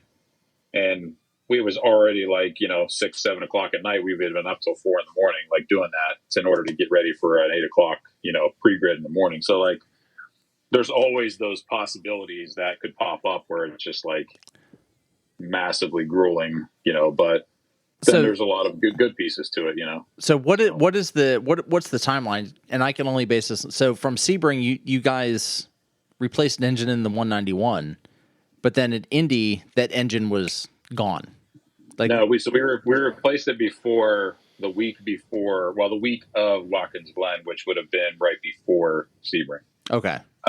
So Watkins Glen, we took a used engine out that we had gotten either with the car or something like that. We took a used engine out of that car, and then we put a brand new one right out of the box from Lamborghini in there. And that thing ran great. It was fine once they put because there's some software tune and some like relearns and things they got to do with the cams. Right. To make all that stuff work. But that car was great. And, we had a good weekend overall, and just the way things were set up. Like Jeff won one of the races on Sunday morning, so it was really good. And then I don't know, Sebring was just a different animal. It wasn't even, and it kind of sucked because like it wasn't even a points race. It was just an invitational. It'll be a points race, I think, next year, but it was just like a schedule filler because they canceled a race earlier in the year. So it was kind of like a really miserable weekend for almost nothing other than just some random testing that we were basically doing for 2022. Okay. So really, in hindsight, I almost kind of wish we never went there, but I don't know, whatever happened between then and then whatever happened to the car, I don't know what the hell happened, but that the engine started coming apart during qualifying, and then it put a hole in the block. And that's all that I know of. So I didn't see it personally, but yeah, because that was when Mo and I showed up. It was it blew a hole in the block, and we can't get a motor in time from Lambo for this run, so we got to use. They just had to go to the backup. We got to use the the 91 car for the endurance, and then we got to use the 91 car for the sprint, and then use the 91 car for endurance again. Well, so and from what little I know about racing, that was still impressive to get that type of performance out of a car that wasn't designed to sprint. Yeah. Yeah, but they're honestly though, man, they're the same. Well, they're really the same car, but I'm sure like the software, the software for a sprint for the software for an engineering's got to be different, right? But it's like, and I don't have all the answers on this stuff because a lot of that stuff is just stuff that that's I do unacceptable, gather, Jason. You have to have yeah. all of the answers. I try, but it's. Yeah, one's set up a little bit more, so there's likely some different things there, but in the end, really, you can kind of they're identical cars, so you can kind of do that. It's what happened to us in the past was the things that were different were the endurance race takes more telemetry stuff with like these different antennas and modules and stuff that you have to have in there for everything. So we would have to swap that stuff over. And then there's a different seat pad, and there's different ways to set up the driver stuff because you have to change drivers. Now Right. it's not just set up for one guy. It has to be easily accessible to two guys. So and we're talking about, we've got both cars are Hurons, right? They're Lamborghini Hurons. yeah, they're both Huracan GTs or Huracans. Huracan GT3s. Huron's Yeah, like so a Hyundai or something. It sounds It's like a great lake. It sounds like where Geauga Lake is. That's one of the lakes. up Was. Yeah, was. there. So yeah, they're Huracan GT3s, and then but this one is now considered a GT3 Evo because it's had the first Evo kit put on it, which is because it looks different than it does now. And not next year, but supposedly, because they backed it up, supposedly for 23, there's going to be an Evo 2 package, which is going to change it again. My whole favorite part was when you walk over. You went over to the 191 car and you pull a carbon fiber part off the car and just walk right back over to the 91 car, one of the aerodynamic fins. And you're just like, it fits. You just put it on because at some point it got crushed, so you had to replace it, and then Jeff turns around and crushes the son of a bitch again in a fucking turn. We went through in the first turn. We went through an awful lot of we went through a lot of right side mirrors. And just to give you, I mean, like, why do you need mirrors on a race car? If you're in first, who cares what's happening behind you?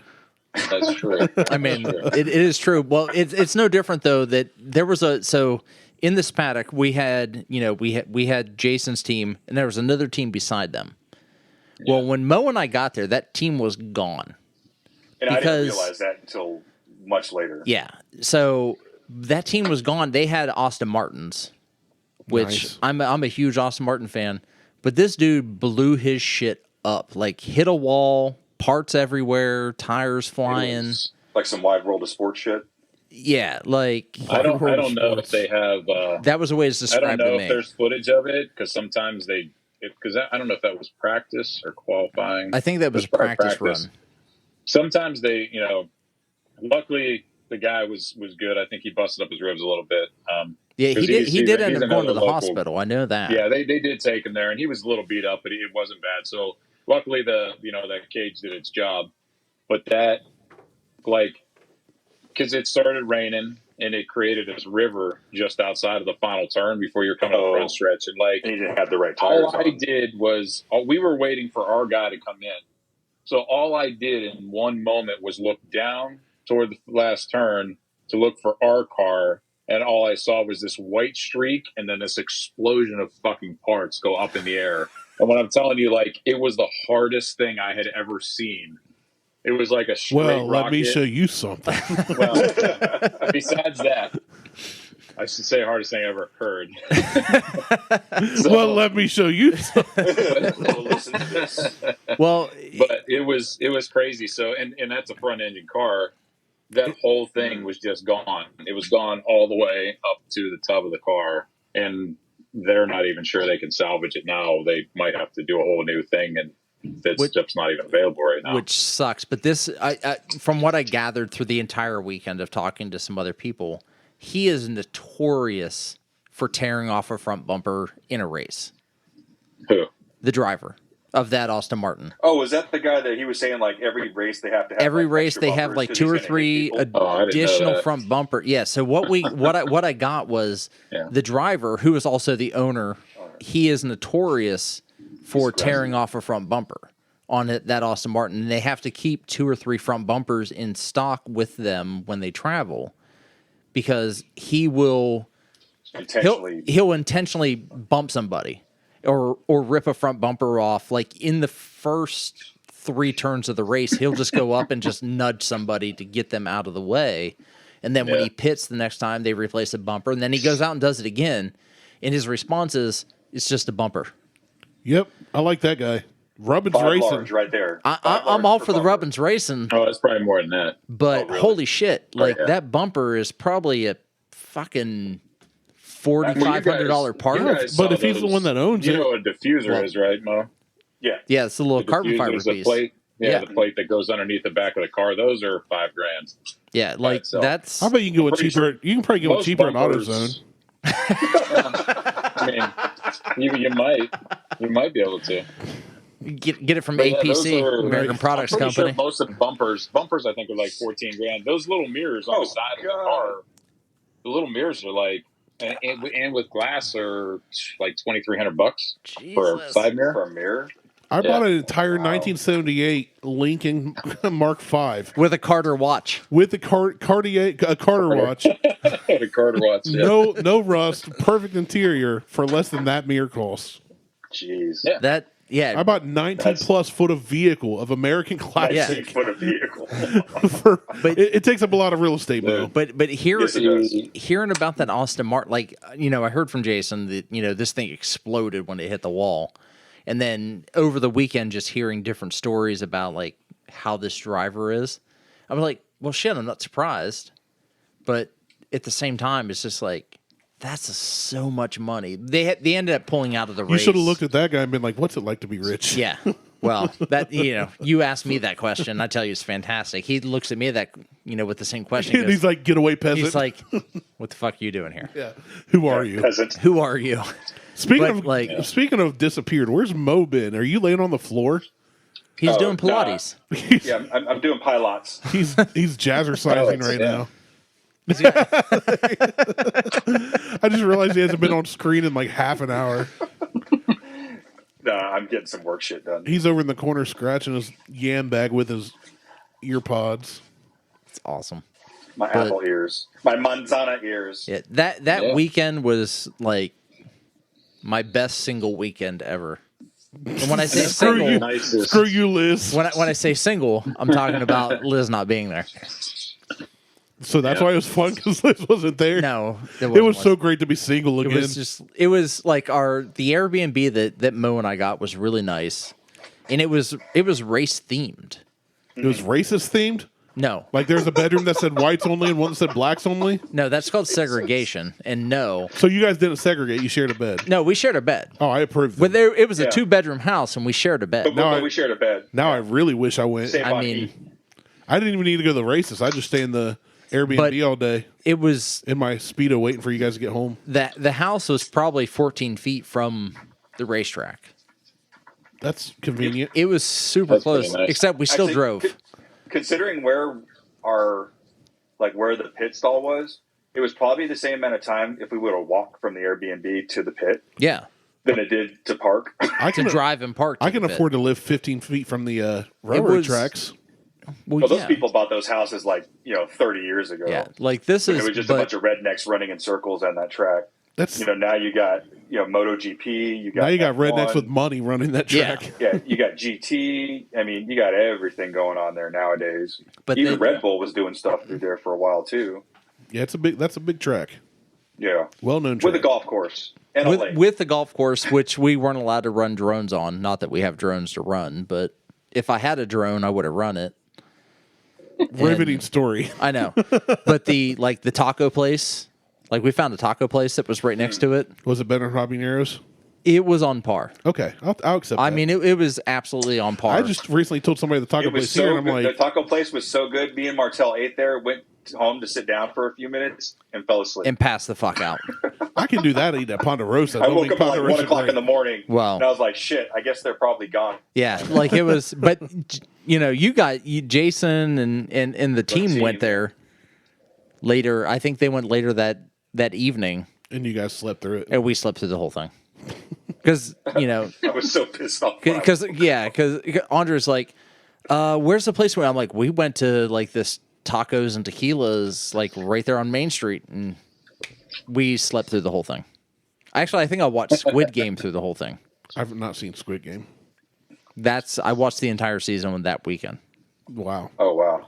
All I know about Squid Game is that there's a competition and people kill people.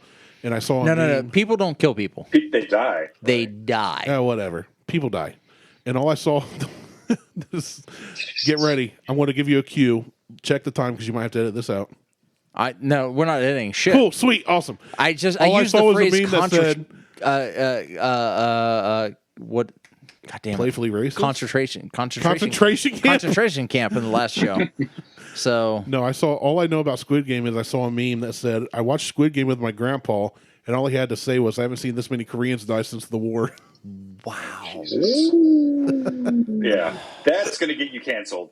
Is it though? Because the show that never aired would have definitely got. I don't think it would have got us canceled. You think so? I think it would have been fine. I don't know that It would have been fine. there was so much shit in that though. Can we tell them off the? We got to remind us after we stop recording to tell you guys a joke. How you almost got canceled. Yeah. Yeah. Well. We just have to tell you one joke. Martell set up the joke and I answered. Oh no! I told Mo about it. It was Yeah. so funny. The school bus. No. Oh shit! I don't know. No, What the you're other talking about one. then. We'll talk off the all air. right, well, whatever.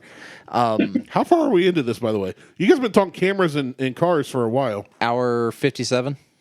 Are we 2 hours into this? Yeah. All right. Yeah, we're legitimately 2 hours into the show. Into this recording. There's like another 20 minutes prior to You this didn't record. that I forgot to record. We should do this every Sunday night. Yeah. It's dark out now. Well, either way, yeah, it's super dark out. I need a flashlight to take Diesel outside to make sure he doesn't get eaten by coyotes. You don't need a flashlight. You need a tactical light on your AR. Well, there's that too. But I'm not allowed to own an AR because that's racist. I don't own one. They're scary. I own one. I don't. Black guns are scary. White guns are fine. They don't bother me at all. I don't own any white guns. Shit, I had to have all mine painted. Spray paint them. Yeah. Jason's like, what did I get myself into? All of a sudden he's regretting jumping on. Either way, Indy was like an amazing weekend. Well, yeah, you guys did 5 episodes out of it. I know. Well, that was Sounds just great. driving. And We know. So videos my and- intention with Indy was to record at least one show while we were there, You don't do that. and that never That happened. was like recording a beer fest. You just carried around a backpack. Yeah, the but there's entire a lot to see there. I mean, you guys would have burned up a couple hours. Oh, yeah. Sitting around I instead mean, of like. I That's usually definitely the biggest place that. I mean, Coda is really good. Like, unfortunately, it's not on the season for next year. I don't know. I think they just were raising their rates too much, so I think SRO told them to go pound salt. But Coda was actually really nice. I don't know how this new Ozarks track is going to be. That's going to be interesting. In Missouri. Yeah. Ooh. It's apparently a brand new track that just got No, built. the So, Ozarks in New Jersey, Mo. Well, I mean, you never know. Yeah. I mean, I could have easily set up all my stuff because it's not But, at like, this point. It's not much anymore to the be able to places record. you would be probably fine with, like, not spending all day walking around doing things and doing podcasts would be like VIR, Sebring. Like, those are both like very quality shitholes. I like they're you call them just, like, shitholes. Yeah, Road America is nice. Like, that it's kind of out in the middle of nowhere, but it's Madison. It's around, or not Madison, Wisconsin, but it's about an hour from there. It's actually a really nice track in a nice area. So that one's pretty good. Nashville's a lot of fun. It's more of a party, I think, than a race weekend. Yeah, Nashville. I it's regret very cool. missing. I was pissed about Nashville. Well, it's SR's. They got a contract for the next. It was the 5-year contract, so the next 4 years, it's on the thing there. So Yeah, I What know, about but COA? it wasn't. It was more about the fact that I said that I would be there, and then I got COVID and couldn't show up. So it's all good. Stupid. The funny thing was you had COVID and you didn't. You're like, I don't have COVID. Come on over. I'm like, I don't have COVID. Let's do a recording. And then I show up the next week. He's like, yeah, I couldn't go meet Janetti because I have COVID. All right, let's record. Let's record. Fuck it. Whatever. Awesome. Sounds good. And you still haven't gotten it yet, so Very shut the fuck up. superstar. Yeah, I'm good, dude. That's because fitness is my passion. Is it? No, my immunity Fitness system. entire sandwich in your mouth. I'm so hungry right now. Your turkey is not sustained. Oh my god. It was a good lunch. I've been here since 1:30ish. 2? I think it was about 2.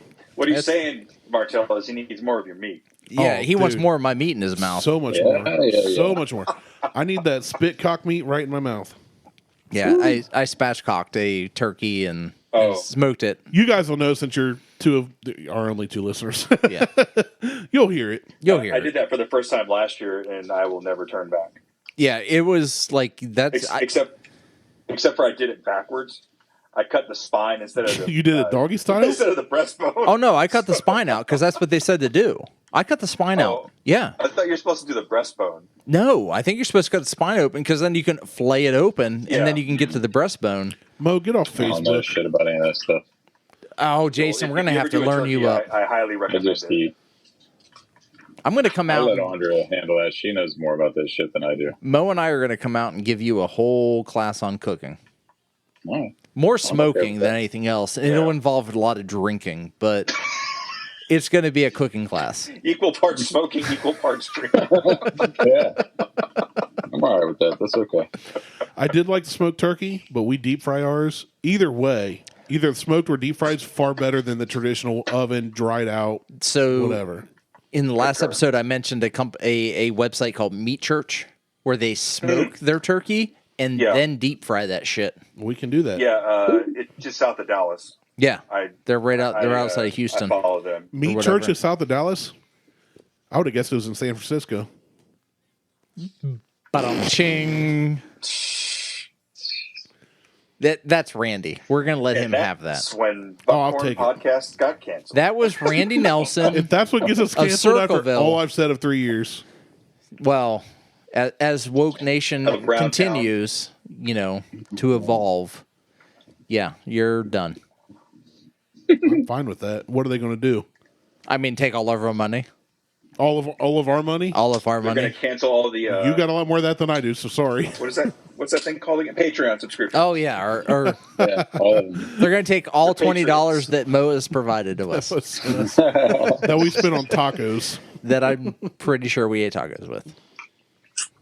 So, all right. Well, we are like 2 hours into this. I'm going to put the Stop show out. punishing the listeners. Yeah, I'm going to put the show out in its entirety. That's going to be a girthy show. Oh, boy. Yeah. Big old fatty. Hey, I I like need the to be long in form December. stuff, man. When you guys I- do it, it gives me something to listen to at work. I like I'm beginning to like the long format stuff, Oh, I know you like the long format. Can you see that right on the air, right there? I can see For it everybody well. else? I'm about 4 feet away from you. I can see it well. Yeah. Okay. I just want to make sure. Like, I don't know. I think the long format shows work a little better than. I'm just taking a cue out of Rogan's book at this point. We're gonna run a 5-hour show, so Start Mo, doing get ready. shrooms. No, I missed the mini episodes. Oh, my God. Please do some more the of those. 5-minute like. No, the five No, second the one. like Five read a second headline. Okay, bye. Please bring some more back. Oh, we can do those. Mo, you like the long ones. Mo likes the short and stubbies. Yes, Hey, I like the quick hitters. what, Mo's is- getting old. He can't last. I'm gonna do we'll just do an entire session of like Florida Man. Yeah, just short and stubby ones. And Yeah, just like alligator eats man. Okay, bye. all right, bye. Alligator bites off man's dick. Okay, bye. Plot twist. Same guy. Same. It's the same guy. I mean, Plot twist. I He don't know bit why off. I was about to say same patient. that's your Plot twist. medical background. Same Yeah, that's my Patreon. medical background coming Yeah, in. it's like Yeah. man saves dog from alligator. Okay, bye. Why are they all alligators? Because it's Florida. Fair enough. Yeah, crocodigators. Yeah. Crocodile. Well, there's an American. Did you know there's an American crocodile? We talked about it briefly. There's an American crocodile. American. Like a brand. No, it's not like an American. It's like American. Yeah, it's like these rubber shoes you put on your feet. yeah, they're crocodiles. Got holes in 'em? Crocodiles.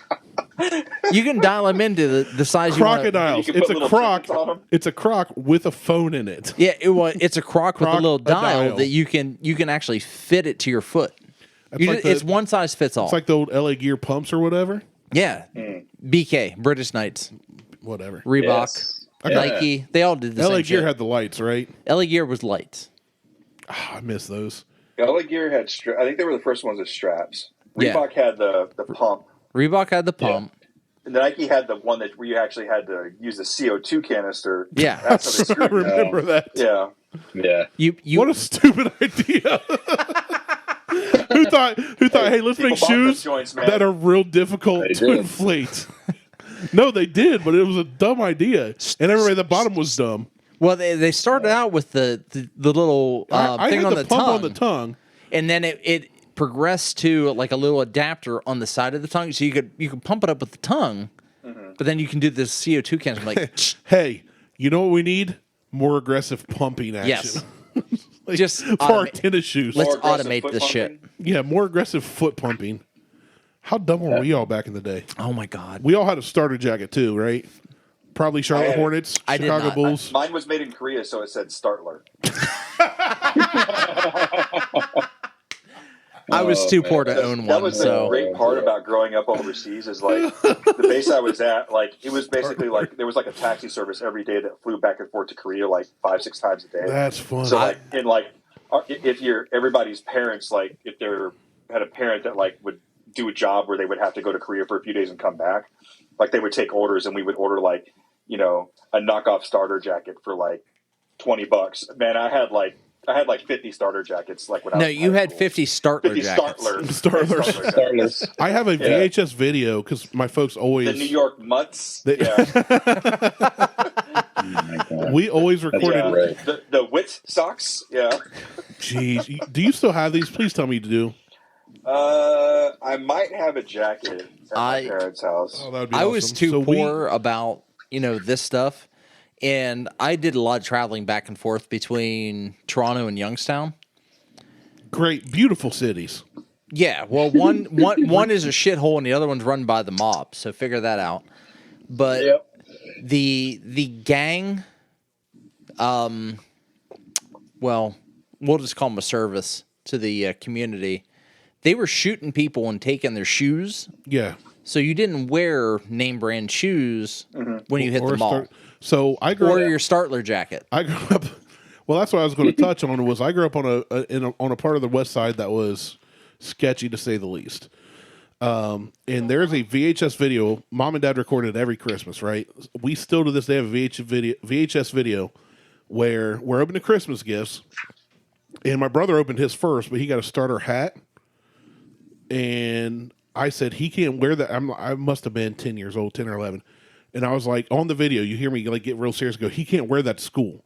Like he'll get jumped for that hat. And looking back now, I'm going, that was a thing. Like I remember folks getting jumped for their Charlotte Hornets starter jacket, like beat down for it. Early in my career, I worked with a dude that went to Grambling University, and he would say like people would go up to the gate and like literally just spray and pray like with a Uzi or a Tech 9, like shoot it into the ground, and as everybody would duck, they would run into the game. That's insane. It's Grambling. That's not even a real school. And he said the same thing about he got like his freshman year, he got jacked for his Jordans. Like he was walking, he was like, "Hey, give me your shoes," and he was like, "Whatever." And he started to walk away from the guy. And the guy pulled out a gun. He's like, "Oh, here you go. They're size 9." Yeah. Do you need me to polish these for you? Yeah, no, but I remember that being a thing in middle school because we moved out of that part of Columbus when I was between 6th and 7th grade. But that was a thing back then. Like, people got jumped for their Startler coats. Oh, yeah. Yeah. I mean, you would think that, with my black card, I would have been able to get away with it, but not a chance. Nay. Yeah. They said, nope. Not at all. Not at all. Sometimes it does not feel good to be a gangster. No. True. Yeah. True. I feel like that should be one of those El Chapo memes. I like how I said that, and Mo laughed, and the three whitest guys in the conversation were like, "Yeah, that's right. Yeah. Yeah. Exactly. Gangster's bad. Yeah." I mean- Sometimes it's tough on the streets. But, I mean, what was it? Half baked. Nasty Nate. Bad. Bad. I mean, even walking around with your black card, you don't get away with things. I never got a black card. I got a shut up Just fat boy apply card. with American Express. I mean, it was, yeah. You're assuming I have good credit. It is accepted everywhere. Adorable. Mo, what's it like to be rich? I don't know. I ask Martelle that all the time. It's amazing. It's the best. Great. It's incredible, yeah. Janae's like, yeah, I changed out a $2,100 mirror the other day. Yeah. Oh, man. Are we done? I mean, we can be close to it. I don't care. It's dark here. I feel like it's midnight. I need a flashlight outside. Only 6 o'clock and it is so dark. Oh, outside. I can't see out the window anymore. Yeah, I can't even. it's awful. I fucking hate living here. I can see the lights on the barn. That's it. Mo, if you walk outside to let the dogs out or something, do me a favor just to be safe, buddy, because I care about you. Wear a reflective vest. Here it comes. Here I it thought you comes. said wear a rubber. Wear a rubber and a reflective vest. Oh no, I have reflective belts. I still have You got your PT belts? Yeah. Well, hold on. In Mo's defense, he does live on a busier road than I do. Yeah, but out back he's got a horse I do, farm. don't I? That doesn't mean he can't get hit by a four-wheeler. Well, I rarely walk up. I walk up to the street just to get mail. I never physically walk on that road. I wouldn't either. I wouldn't You live walk on- on your road. But the Holy more shit. ridiculous thing is that I run on it like when I work out. Dude, right? Your driveway is precariously perched on a curve/hill where cars just come flying over. I miss it every time. Oh, I do too. I missed Wanna know it. what's- Mo was in the car with me, and I missed And it. you drove past it? Well, that's Mo's What's fault. really fun with that driveway is to push a sled up and down that bad boy. Oh, fuck that. No, thank you. Yeah, unpleasant. Don't No. do it. It's much easier on the way back. than You know the way what? up. I would rather push a sled up and down Jason's driveway than Mo's driveway. I would much rather ride in a sled was that his you three were driveway bad? pushing. Hold on. I would much rather push a sled up Jason's driveway in 90-degree weather than push a sled up Mo's driveway in 32-degree weather. That's because you hate cold. No, that's because Mo's driveway is almost as long as my driveway is in 32-degree weather, and Jason's not that driveway great. is like 5 foot in 80-degree weather. So Jason's a short. Yeah. Sure. You should push it on You're my short driveway. hot. I don't even have a driveway. You don't have a driveway. I have a parking spot You have a parking spot on a sidewalk. in an alley. Hey guys, what's it like to be rich? It's amazing. I don't even own a driveway. I don't even rent a driveway. It's awesome. It's the best. Oh man, great episode. I just need all this cryptocurrency to hit $1. Way to shift gears. You I didn't know. even you didn't push the clutch in on that one. Hell no, a power shift. No. It's all in the feel. Yeah, sure it is. That's why you're driving You gotta automatic listen. right now. You gotta listen. I can't have a manual right now Why? because I'm on suspension. Medicare? Nope, suspension From what? from Liz. My got- wife grounded me. I got rid of my manual vehicles to get automatic vehicles. Because of the tickets. So who's the other man in her life? No, I think his name's Cletus. His name Cletus McFarland? He likes Cletus, manual. yeah. Maybe. No, Liz has. She's rocking all the new cars, and I'm rocking the truck from You're rocking the- 2007. The 1876 FJ. They don't God, I even make wish. anymore. Yeah, they quit making it in 2016. But I tried to get her to buy a manual, but she was a little afraid Of what? of driving a manual. Why? Pedals. Too many pedals I like to push. nobody. You guys. No, couldn't even no see one it. can see this, but he I went pedaled into his feet like I he was went riding a into pedal mode. bicycle. Yeah, just pedal. Get you one of those under desk bicycle things. No, she was like, so I took Liz out to after my like Applebee's. when my dad Red passed away. Lobster. No, because What's it that's like being Beyonce. rich? That's the Beyonce thing, and we can't afford Red Lobster. Bull crap. No, we can eat sushi. We can't afford Red Lobster. I feel like sushi's more expensive. It than is. Red Lobster. Red Lobster is. We have to plan 12 months for Red Lobster. We have to plan. Fazoli's is a nice date night for us. Well, You said Fazoli's. It's real Italian. Shut up. I don't think I've ever eaten there. Are you serious? No, my niece told me she had You're a not bathroom missing door anything. collapse on her while she was there one time. So She- I've wait, been she had always scared what? A bathroom door collapsed on her. And she's been traumatized from that, so I've never. yeah, I was like, Fazoli's I isn't don't know. great. Dude, I'm a Fazoli's little worried. chicken parm with unlimited breadsticks, They're- it is they're- worth the $7.99. Their breadsticks are the only thing they have going for The them. breadsticks are the slam. They are the amazing. Is it like a Taco Bell version of Italian? It's like imagine it's- Olive Garden. It's an but- Olive Garden. It's like the Waffle House version of Olive Garden. Yeah, Maybe more the IHOP version of Olive Garden. it is an Applebee's IHOP or Denny's? IHOP. No, version. more IHOP version. Yeah, not Yeah, quite. Denny's it's- is a different realm. So here's a story. Thank you for saying Denny's. We played a show up in Cleveland years ago, and one of the bands I was in opened for a national act. Huge band. They catered, brought in all this Chinese food. The national act didn't eat much. Me and the other two fatties in the band with me slammed food.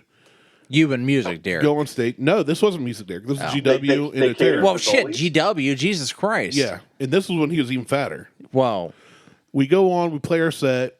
I looked like an idiot because I tried to play my bass behind my head, and in doing so, I unplugged it. Big tragedy. Well, heading home from Cleveland. it's like me not hitting like- the record button. Right. So 3 a.m, there's nothing open but a Denny's. So we're like, screw it, go in there. Go in, we sit down. We're right near the bathrooms. It's freezing cold in there, and I open the menu and I see there's a burger with an egg on it, and I'd never seen that. This is back in the day before restaurants got fancy with their burgers. So I'm like, give me the burger with an egg. So I order it. In the process of us sitting there at the bathrooms, nobody goes into the men's room. But about half hour after we'd been there, a black dude comes out, and I'm like, huh, dude must have been in there a minute. So we'd placed our orders, we're waiting on our food, we get our food, we're eating. Another black dude comes out like 15 minutes later. So like 45 minutes we've been here. Nobody's gone into this bathroom. But 2 guys have come out. 2 black dudes have come out. Maybe you're colorblind. And I'm like, huh, no, they were definitely black. Even if you're colorblind, black and white's still black and white, Martelle. They weren't fuchsia or mother of pearl. So we sat there, and in the course of us being there, say, an hour and a half to 2 hours, nobody walked into this men's room, but a total of 5 people came out in that time.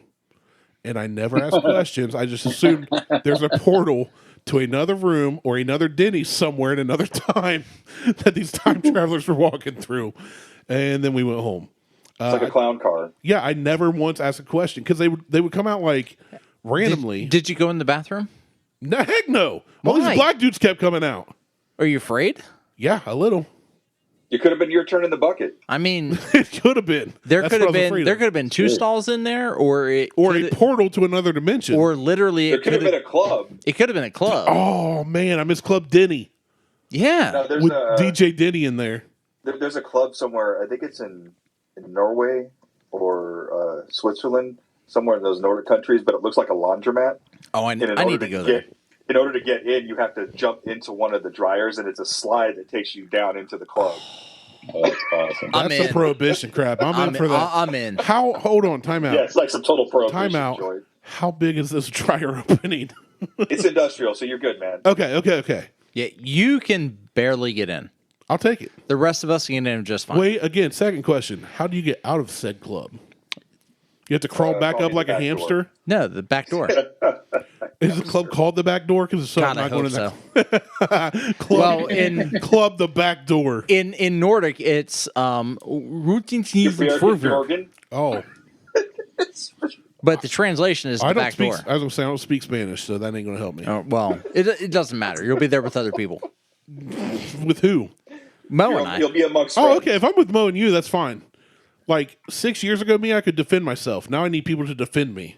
Well, that Krav Maga hasn't really. It hasn't, but my body's changed significantly. Yeah. I literally there was like, if I had to But you fight, still have it in. You still have it upstairs. You though. still have the spirit. oh you just no, don't that's have the thing. I function. literally there's a situation a couple nights ago where I went, I might have to do something. You ever been in a situation where you go, this is sketchy, I might have to defend myself? What do I do? No, because I live in the country. Well, yeah, and you work from home, and And I work from wife home, does and your I never grocery leave shopping. the house, so I don't have to worry about the And I went, if there's a situation, if something what happens, is going to happen. well, and Krav I try Maga to changed. minimize my exposure to sketchy. Yeah, well, in Krav Maga has changed my mind, but there are situations you find yourself in sometimes where I'll look at a situation and go, if something goes down, what will I do?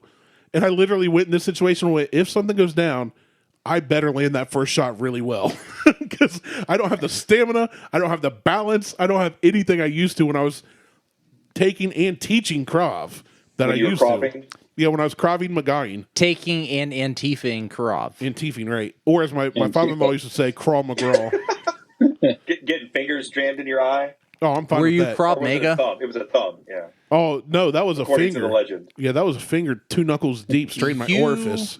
We're doing Krav, Make America Great Again. I was. Those stories were so awesome that Jason told the first time on the show about just Oh yeah, about the legendary classes, the Krav Oh, classes. God. the ones up at Buckeye with Dave Yeah. and Jason and Dude. I get so I get emails from O2 and they're like, hey, take this survey. I just respond to them. I'm like, hey, tell Dave I love him, and they respond back with, we'll relay the message. They respond back with, They respond back with Dave's not here. They're like, I'm like, Da-da-da. and Jason's known Dave much longer than I have. Jason, you never did Krav, right? No, Jason is a Never Krav in my instructor.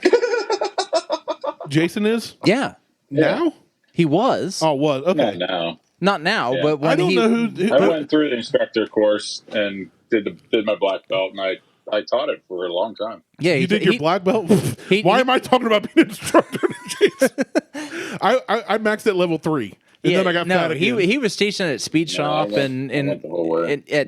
at his gym. Okay, you don't have to brag about it, Jason. All right? I mean, You don't have to brag about it. He's like, oh, no, I didn't stop at 3. I went black belt. Obviously, Pussy. I'm the best ever. Show. See how fit I am? I can kill you But, from like, Arizona. I remember when I met Dave, and Dave and I hit it off really well. Like, so I met Dave at the founder of Formula 02, which is now just O2 Drink O2. Drink O2. And it was at a CrossFit competition. He brought in a bunch of shit, and I was at this CrossFit competition. I'm like, this is going to end bad, like super bad. Like, they've got people stacked on top of each other doing like heavy ass snatches. They're falling backwards into each other. This is just going to end horrible. But Dave and I stood in the back of the gym and Started just making out. real close, like So just fondly. In there. like just kind of like over close touching. heavy petting. Yeah, yeah. Yeah. And so, and since then, like, I'll send messages, like, I'll get emails from whoever it is that works for Dave through Drink02, and I'll be like, just tell Dave I love him. And they respond back, they're like, okay.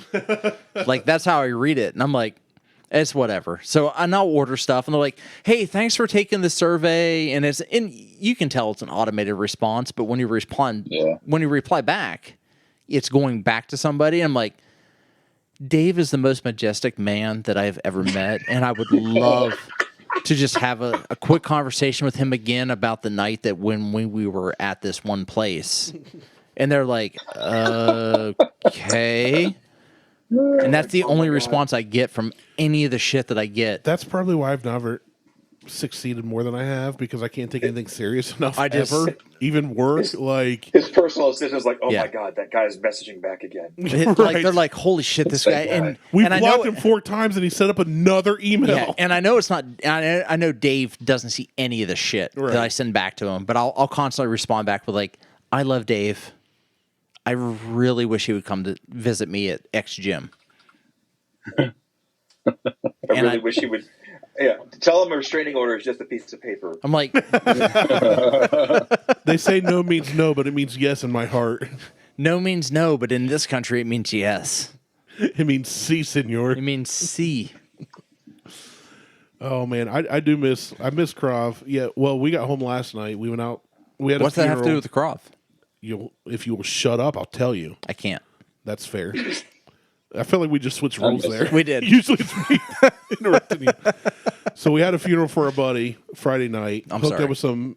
Thank you. Hooked up with some mutual friends. You hooked up? Oh yeah, dude. We hooked up hard. Well, it was Hoop. He's been on our show. Sports guy. You hooked up with Hoop? Oh, many times. More than I've hooked up with you. We haven't hooked up. That you know. You of. just come over here and we do a show and then you leave. Not that you remember. Roofies. Right. They should call them Flories. I've gotten in You trouble like for roofie roofies. coladas? One of my buddies said yesterday, he goes, all he said was online, he just said, I wonder if I've ever been roofied for any reason. And I'm like, that's a good question. I wouldn't remember it. Yeah. It's like, I don't know. But maybe that's how Liz and I got married. so we were driving home. It's later at night. I've got Beth and the boys, and we get home, and there is a gentleman sitting outside our building, which you've been to. It wasn't near our house side, but the other side. You live in a house with 2-car garage in the alley. 1-car garage. There's apartments attached. Yeah, it's across from our breezeway. But where we park, there was a gentleman sitting on the curb that looked Sketchy. I've never seen him. Was he black? Nope. No, it's Circleville. I know. That's Circleville, why I he's not asked. That's why I There asked. ain't no black people in Circleville. Was he Hispanic? No, he's Circleville. He's white, 100% white. There's like 4 people in Circleville that are not white, I know. That's and I know all of what them. I'm asking. But You said he's Beth out of goes, place. Well, yeah, because it's somebody I've never seen. He looked disheveled. You just mentioned all the Circleville. Yeah, Someone that's you've fair. never seen, and he's disheveled. That's fair. You should have started with that. So you look like a typical Circleville resident. Residents? The Circlevillian. Yeah, Circle villain. But I told Beth, I said, let me get out first. I had to put stuff in my truck anyway, which he was sitting here. Are you sure you weren't buying a car? I'll Because that's go- what I tell Liz when we go to buy a car. Do you think I can afford a car, Martell? Well, you bought a $2,900 Lincoln with a It Carter. was not $2,900. Carter watch. 2000 Carter watch. Carter watch. Carter still wants that watch back to this day. But I told Beth, because we had both boys, it's late at night, it's past their bedtime, they're tired. And I said, let me get out first. I have to put some in my truck anyway. I'll see what the dude, like, hey, do you need help? Kind of that approach, just so I can assess the situation. And I get out of the Jeep going, what if I have to fight this dude? It always runs in my mind just because of the crowd train stuff. I'm always thinking, what's the worst case scenario? And I'm sitting there like, this is loose gravel. I'm fat. I don't have the balance I used to. You're Like, going to slip. I'm a slip and die. So what I did was Beth, get out of the car. I pulled out the and- 12 gauge that I had in the back of the Jeep. No, I didn't. I didn't have one. But yeah, no, he was gone by the time. Like, I guess once he saw us pull in, he kind of dipped. But that's always in my mind now. Like, what if I have to fight in this condition? Like, I'm good for 1 or 2 strikes, so I better land them. So Like, what I hear is you need to come back to the gym then. No, they don't teach Krav anymore. It's No, no it doesn't working out. bah! CrossFit. That's not real working out. I mean, Mo works out in his garage. Kipping pull-ups. Jason is all about the hood rat bullshit in his gym. Oh yeah. Yeah, he's doing some. He said, Jason's not doing CrossFit anymore. "Oh." Yeah. He's doing hood rat shit in his gym. Doing real man lifting. He's doing all that Wait. functional shit for his The last post was powerlifting. trap deadlifts. So I don't look at all his posts. Was that on and well, Instagram? there was the wifey. God damn it, is it Andrea or Andrea? Andrea. Andrea. She took a video of him and he tried to turn away from the camera. He had to show his good side. Them glutes, baby. No, and like he like Yep. Oh, he did the bashful thing. That's what makes him so lovable. So that so and that adorable. is why I love that video. I so can much. see. I'm now looking at all our videos. I've got obviously you. Mo has his lights on, and Janetti's just got the sun setting on him. Yeah. Like he's literally just living the dream. We're all in Ohio. It's We're all dark. shitty and It's dark. cold It's and pretty rainy. high out there. he's like, man, it's dipping. It's going to get cold It's- tonight. It might hit 70. Yeah, I mean it's pretty shitty right now. Like we're at a good 40, Oh, well, 40 but 38 also- degrees, 42 degrees. But also something to point out, I have no idea how the people in Arizona are able to function properly without utilizing daylight savings time. Because, Dude, you know, dude, hold on. I could live without daylight savings and through a sandstorm. yeah, because I'm not a farmer. Because I don't farm shit. Even when I was farming, I hated this because I went, it's dark and I'm still trying to work. Yeah, like I wasn't out there at 4:30 in the morning pulling manure spreaders from the well, Amish no, with and Sean. yeah, and you legitimately like farm shit. We but farmed horse-drawn stuff. Like we did Amish style. You had to do it by Never. candle. Now, you weren't allowed to use flashlights though. You We had to used use flashlights. you had to use candle on the On my head. on the reflector. You couldn't Like use- the old miners. yeah. You weren't allowed to use a flashlight. We Fuck had you. gas lamps. That's not how it works. I'd stick a candle in each Up your pit. ass. Well, duh. That's Prison where you wallet, save the thank you. backup. I mean, how else you- you going to carry it? You need your hands free. Light side up, obviously, so that you can bend over and then the light reflects off Right. of a belt that you wear, Well, yeah, that's like which is a flood. giant mirror. That's what we call it. So you're like a That's lighthouse. That's what we Yeah. call. That's what we call nature's floodlight. yeah. It's more of a spread. Sean's like, "Can you bend over?" And I'll right there, and Yeah. you just and it's fine. You get one in each hand and one up my butt, and I look like Lumiere. Yeah. Be our guest. Be our guest. You know these lines in there. Oh, shut What? up, Jason. No, He's like, Jason, don't oh, do the that sun's shit. in my eyes. Oh. Can you close these blinds? My drink is still chilled because my glass stays ice cold for 24 hours. From Whole Foods. Oh, Did man. Andre ever get the pickly pear? Pickly prayer? Shut Did you up. find that The with pickly the pear. prickly pear? Pickly pear margaritas. Pickly pear? Is that a thing? Or do you Pickly- mean prickly pear? Prickly pear. She Is said it no, is not it yet. prickly pear? It's prickly pear, Oh, not I thought pickly. it was pickly pear. No, prickly. I'm a fucking moron. We've heard good reviews, but she has not tried it herself yet. Well, I'm not buying it until she gets them. Where do you guys live in the Sonoran Desert? Where do you live in? Don't give away where you live. Martelle and I, listening back, we've given They away... live in fucking Phoenix, where the fucking sandstorms are. All of Arizona's sand. It's all storms. Right. That's what I'm saying. So you live in Phoenix, so not... Okay. So you're north of Phoenix, Tucson. Okay. Yeah. It's not uncommon to have a sand wall. Well, I was going to say, when we were in the Sonoran Desert for that show, we ate prickly pear every day, and it was nasty. But we're literally cutting them off the ground, scraping the spice and crap off, and boiling them in water and eating with like nothing else. Well, this is kombucha, so it's been processed. I still don't know what kombucha is. I'll give you a can when you leave. It'll sit in my fridge for a year. Don't do that. Don't. Martelle gave me a beer, and it sat in my fridge for so long, and I said, "Yeah, I still got it." He goes, "Dump that out. It can't be good." Just get rid of that. No, like kombucha is good for your gut, for gut health. That's what I need. I need a lot of stuff for my gut. You do, but this is 6% alcohol, so it's even better for you. Okay, I mean, when you put it that way, I mean, fitness is my passion. I mean, the Makers Mark is like 55%. So I should do more Makers Mark. It'll be better for my gut. Or you can just, drink a couple kombuchas and get some gut health. Is it kombucha or kombucha? I call it kombucha. Yeah, you also call Andrea. Because I'm an idiot.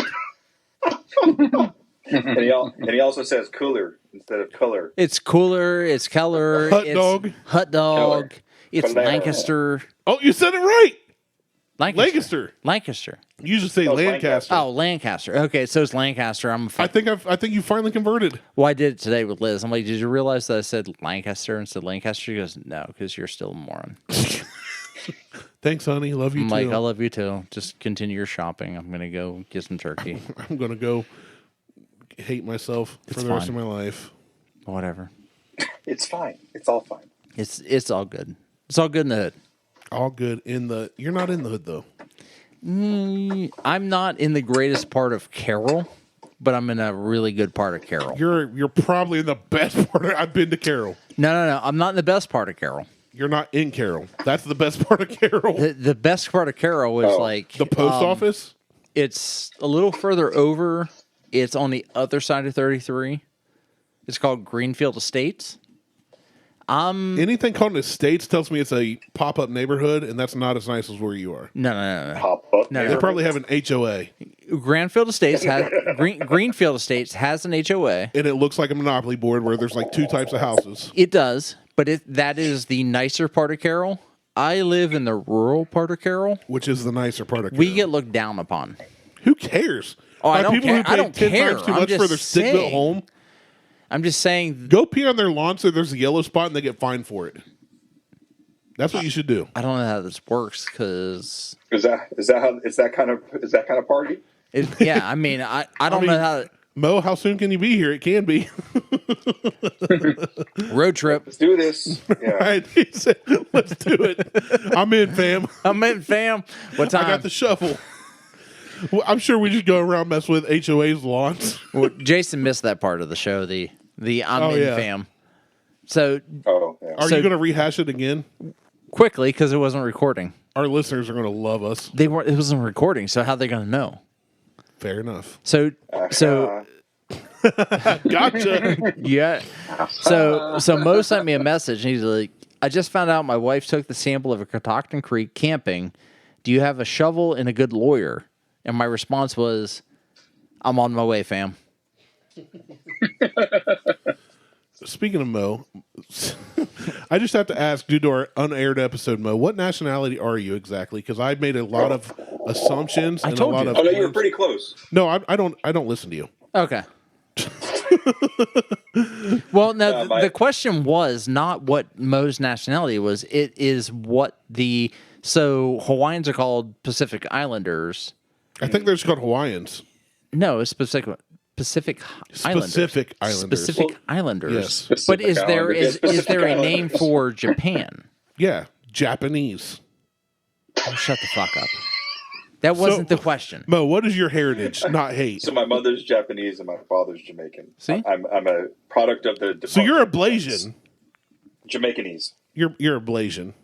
Blasian, yeah. I mean, Jamaicans are black. Let's be honest. Jamaicanese. Jamaicans are like they're black people with really cool music and rhythm. No. Bob Marley's Jamaican. But when I went to St. Lucia, the guy that was cooking for us said he was Blackanese. Okay. Yeah, because he was. Yeah, you told me about this guy. Yeah, he was a black guy. His dad was black and his mom was Japanese, so he said he was Blackanese. Blackanese and Blasian's the same thing. Is it though? That's like saying you're from Britain or you're from the UKizzle. One sounds like they're on fire. The other sounds like they're civil.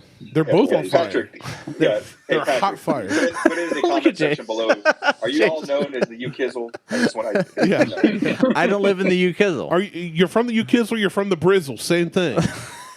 You can be Blackanese, you can be Blasian. Same thing. Yeah, they just got out of the EUZle. You can be American, you can be white supremacist. The same thing. It's all the same. Whoa. Dude, I had to throw one in. We've been real civil this whole episode. We It's have 2 to be hours in. civil. Like It's 2 hours in. I have to throw in something. we're at like 2:30 at this. I gotta point. get. Wow. 2:30. It's past my bedtime. Cheese 2:37. Okay, so you're part Japanese, part Jamaican. Correct. So you know how to make really good wonton He can make and play reggae. jerked Wontons. sushi. Oh, Yeah, I bet he jerk can jerk sushi. I have no doubt about that. That's before it's even sliced. He gets the full length of it. So the craziest thing I ever had, like sashimi wise, was chicken sashimi. That's just raw Yeah. chicken. Ooh. Raw chicken. That's just not And good. my That's not. buddy That's told me not about it, and okay. I was like, bro, are you sure? He's like, yeah, man, just try it. It's really good. I'm like, it's raw chicken, bro. No, that's And he's salmonella. like, no. Because it's just like this really niche thing, and I tried it, and it was pretty damn good. But it's raw And I'm chicken. still See, alive. that sounds like something your people would say, Mo. No, so like pork sushi, no, you don't. Pork sashimi, no, that's a no go. Mo, You know what sashimi is? Sashimi All right. is just a definition for people like me who are too lazy to reheat their leftovers so they eat them cold, except the raw food. They've never been cooked. It's like, I want to eat good pork. I'm just too lazy to cook it. Sashimi! It's like, that's not okay. Like, like we ordered pizza last night. I've Next never day, had the fugu because that was way too expensive. I want fugu. what's fugu? Fugu gai pan? No, No, it's the poisonous fish. it's The poison puffer fish.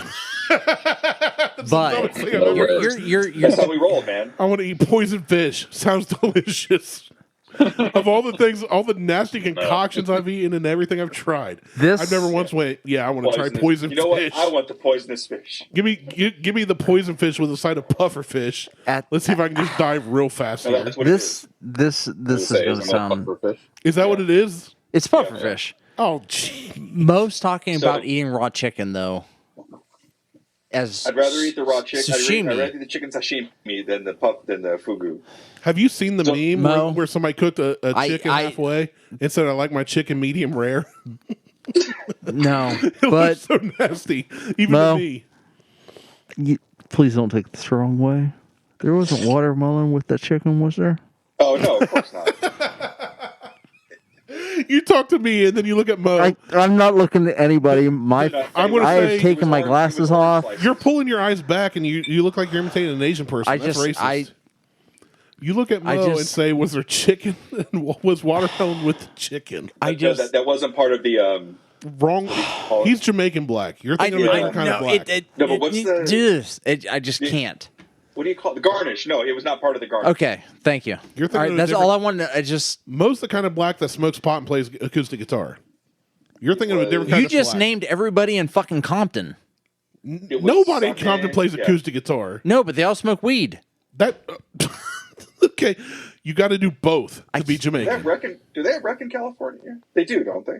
I'm sure they do. They have to. All I know is California knows how to party. No, California does not know how to party. California, They used to knows know how to party. In They the don't know how to cities, party. Especially The city anymore. of Compton, No, they no, keep no. it rocking. No, and then Governor Newsom took over, and then the party ended. Politically racist. Oh man, I wish we had DJ on this episode too. That's took way too long. We need more minorities on here. That guy's special. If we could have DJ, JJ, Mo, I love Cover 'em all. I love DJ. Let's have both DJs on the same time. Because DJ. No, but you need to have DJ because every like holiday season, it seems that's when his episodes correlate, and I always look forward to listening to him. The 1 year it was Bubba. Actually, last year it was Bubba. It was my buddy from the year before was DJ from hometown who he drove 3.5 hours to be on the show to turn around and leave. Drive 3.5 hours. 3.5 hours back. That's a stupid day. And he also, was just like, I'm out. Your sister needs to come back on the show. I agree with that. Sarah's hilarious. Sarah's like good Martelle time. if Martelle was cooler. Yeah. No, definitely. For sure. She was funny. What was funny about the whole milk episode is her husband called her out and he's like, "You've never done that when I mentioned milk." And she's like, "You've never mentioned this milk." And he's like, "You're fucking playing it up for the camera." So and she's like, "No, I just don't like. I don't like D milk." Let's get D milk. I don't like D milk. You can keep your D milk. Yeah, that's traumatic. Like, Imagine I can totally see how that would elicit a response. For Indigenous People Day, we should have Mo. What is that though anymore? I don't know, but we should have Mo. We should have JJ, who's JJ is Indigenous people. Three generations. Pick a continent. Of JJ. Hold he on. literally has 7 full blood different. Pick a continent, and JJ is indigenous to it. And then we should have DJ. Really? Oh God, yes. DJ's half black but super white. He's pasty. He speaks like a CPA. And then my other friend DJ, who is black from Portsmouth, and he's like, "Nah, bro, nah." Like straight musician, drummer. Portsmouth. Yeah, that's like the white. That's where Dale King and that's like where Dale's at. Yeah. Like that's a super white area. Shout out Dale King, literally saving lives every day. Absolutely. You don't know who Dale King is. Not a clue. So Dale King is the one who started Doc Spartan. That's what I was figuring because it's Portsmouth, and that's the only good thing that's ever come out of Portsmouth, Ohio. But no. One of the first ever NFL teams. That's not true. Dale is like completely community focused. What else good has come out of Portsmouth, Ohio? His drug rehabilitation. So you said his though; it's still him. That's still the same guy. He has started. I'm not saying Dark Spartan. I'm saying no. Him. Dale is community focused and does everything around his community, including like drug. So aside from anything Dale's involved in, what good has come out of Portsmouth that you're aware of? The murals, the brewery, the river. No, the brewery. What brewery? There's a Portsmouth brewery. You don't drink beer. Have you ever had it? Brr. Have you ever had it, or are you just claiming it because... Oh, no, it was there. It's just there. Fred's Pizza I love. That's in Portsmouth. What the fuck's that? Exactly. All right. So, no, a couple years ago... Isn't Fred Durst from Portsmouth? I'm just making shit up. I'm sorry. I was like, you should have went with it. I would have been like, yeah, cool, I'll Google that. Limp Bizkit's back now. Are they really? Oh, fuck yes. You got to go to a concert and say, can you sign my hat, and have him sign... The same hat? The same Be like, Fred, can you sign this shit? No. Have you not seen Fred Durst? Yes, I have. We talked about it. Okay, I think a few months ago. But yeah, they're back. Like they released an album, they're back, and it's just as good as. It's called Limper Biscuit. We're old now. Actually, that might be not too far. I did it all for the Nookie, but then I fell asleep. That might not be far off either. Is it the original, like Wes and Danny Boy and Lethal? The fact that you know more people in Limp Bizkit than Fred Durst is fascinating to me. I'm not even kidding, because I couldn't name one other person in Limp Bizkit. No, so a lot of people don't know DJ Lethal was previously DJ Danny Boy from House of Pain. Yeah. I didn't know that. You're right. Yes. Yeah, and Muggs, Cypress Hill, he helped them out in the beginning when they started, which I never realized Muggs was from the East Coast. I just assumed he was from the West Coast like everybody else was Cypress Hill. Wow. Yeah, wow. DJ Muggs he's amazing. Mo, where are you originally from? Where were you born? I was born Jamaica? at Fort Dix, New Jersey. Oh. Fort Dix. D-I-X. You were born in Jersey? Yeah. That's weird because I like you. 15W. That's the exit. You know the exit? I don't know. Apparently everybody in Jersey refers to where they live by the exits. That's the most New Jersey thing I've ever heard in my life. Yeah. And so I live at exit 3. I'm from exit 3. That's how it'd be if it was in Ohio, trying to explain that. So you were born in Jersey, obviously traveled because military, right? Immediately moved to Japan. Spent, Yeah. I think I left when I was like 8 or something. To Japan. Can you guys hear that other than Randy and I? I cannot hear that. Nobody can hear that. Just you. And Just me. you and I. Okay. Yeah. All right. He's I'll playing hit Limp pause. Bizkit for just us. So the album title is Still Sucks. It's Limp Bizkit. The album title is Still Sucks. You know what? That's a great album title. Self-awareness is key. I love mean- it. I respect it. Self-actualization is key. Jason, how many Limp Bizkit concerts did you attend as a teen? 0. He says no. None. Was not a Biscuit fan. You weren't down with the... I don't know if I was a fan or not. It was like if they were on the radio, fine. Well, in my first car, which was a 91 Prism, I had AM, FM stereo. So I basically... Stereo? Yeah. Or Surround stereo? sound. Stereo. Stereo. Yeah. So when you turn the steering wheel, the audio change from left to that's, right? That's steering. Stereo. Stereo. Yeah, stereo. Stereo. Yeah. So it then I changed based hooked on up- your steering wheel configurations. No. You're thinking of steering wheel. That's different than stereo. It's two different words. Sounds the I feel same like to that me. Do you say whole, stereo? Stereo. Stereo. So Stereo. it's STAYREO? No, Stereo? STER. You lived way too close to Pennsylvania. That's your problem. What do you That's have to why say pronounce about it that, Lancaster. Mr. Genetti? I don't care what he has to say about it. He doesn't say stereo and hot dog and Lancaster. And if he does, he's in Arizona, so what's he going to do about it tonight? He might use at least 2 of those words. He might Krav Maga me through through your cell phone. That'd be Say awesome. stereo. It's stereo. It's stereo. Yeah. Stereo. Stereo. Stereo. Stereo. Stereo. It's stereo. No, I feel like you're playing a PlayStation whatever game. came through the radio is what I Was could it listen stereo? to. No, it's a radio. What do you On the get off stereo? on? No. What do I AM/FM get off on? Anal. AM/FM radio. Poor Liz. But yeah, so when I was growing up, I was like, Limp Bizkit came on, it was fine because I didn't have much of a choice. So I feel like that whole alt rock thing. It was like you either down with it or you weren't. I don't. I feel like there was no. that's- Yeah. yeah. I I mean, would- that's I with would a lot agree of with things. that. It was like Because I mean, but what Linkin else was Park playing at changed the time? game though. When Linkin Park came out, they did kind of that. Who? Did I Chicago? Did I say Linkin Park wrong? Lincoln Park. Linkin Park, Linkin Pake. Linkin Park came out. They were the ones that really, like, lyrically and musically changed it for me. Getting into that With Jay-Z. hip hop / rock stuff. Like Limp Bizkit was something a lot of people got into, and I I was feel like, like I can take or Nirvana leave really changed things. it. Nirvana changed things for grunge. Yeah. That was For a, everybody. You ever notice how? that was a And then the decade Foo before- Fighters came you ever out. notice how the drummer from Nirvana looks like Dave Grohl? Yeah, You know what? it is just We've crazy. mentioned that on this podcast before. It's like Yeah. one has a beard and one doesn't. Other than that, they could be twins. They could pretty much be related. I think, honestly, if I didn't know the timeline, I would think that the drummer from Nirvana was the son of the frontman from Foo Fighters. yeah. He just looks like a younger version of him. It blows my mind. Insane. In the membrane. So I went to the Tension tour when Nine Inch Nails decided to tour again, and the last song with Trent. yeah, this was in 2012. Oh, was it 13. 9 Inch Nails or was it 9 Inch Nails? But No, you're so old. So the last song they sung was "Hurt," Oh. and the next day Was it in the Johnny Cash version? Yes, Johnny. No. Dead Johnny Cash the came on next day, stage. the next day in the paper is like, yeah, and they closed out the show with the Johnny Cash classic. Shut Hurt. And I was like, whoa, bro, slow down. Shut up. Slow down. You're fired. Now, first off, I agree with you. They should know the reality. And Trent Yeah. Reznor does Phenomenal work. Well, no, amazing.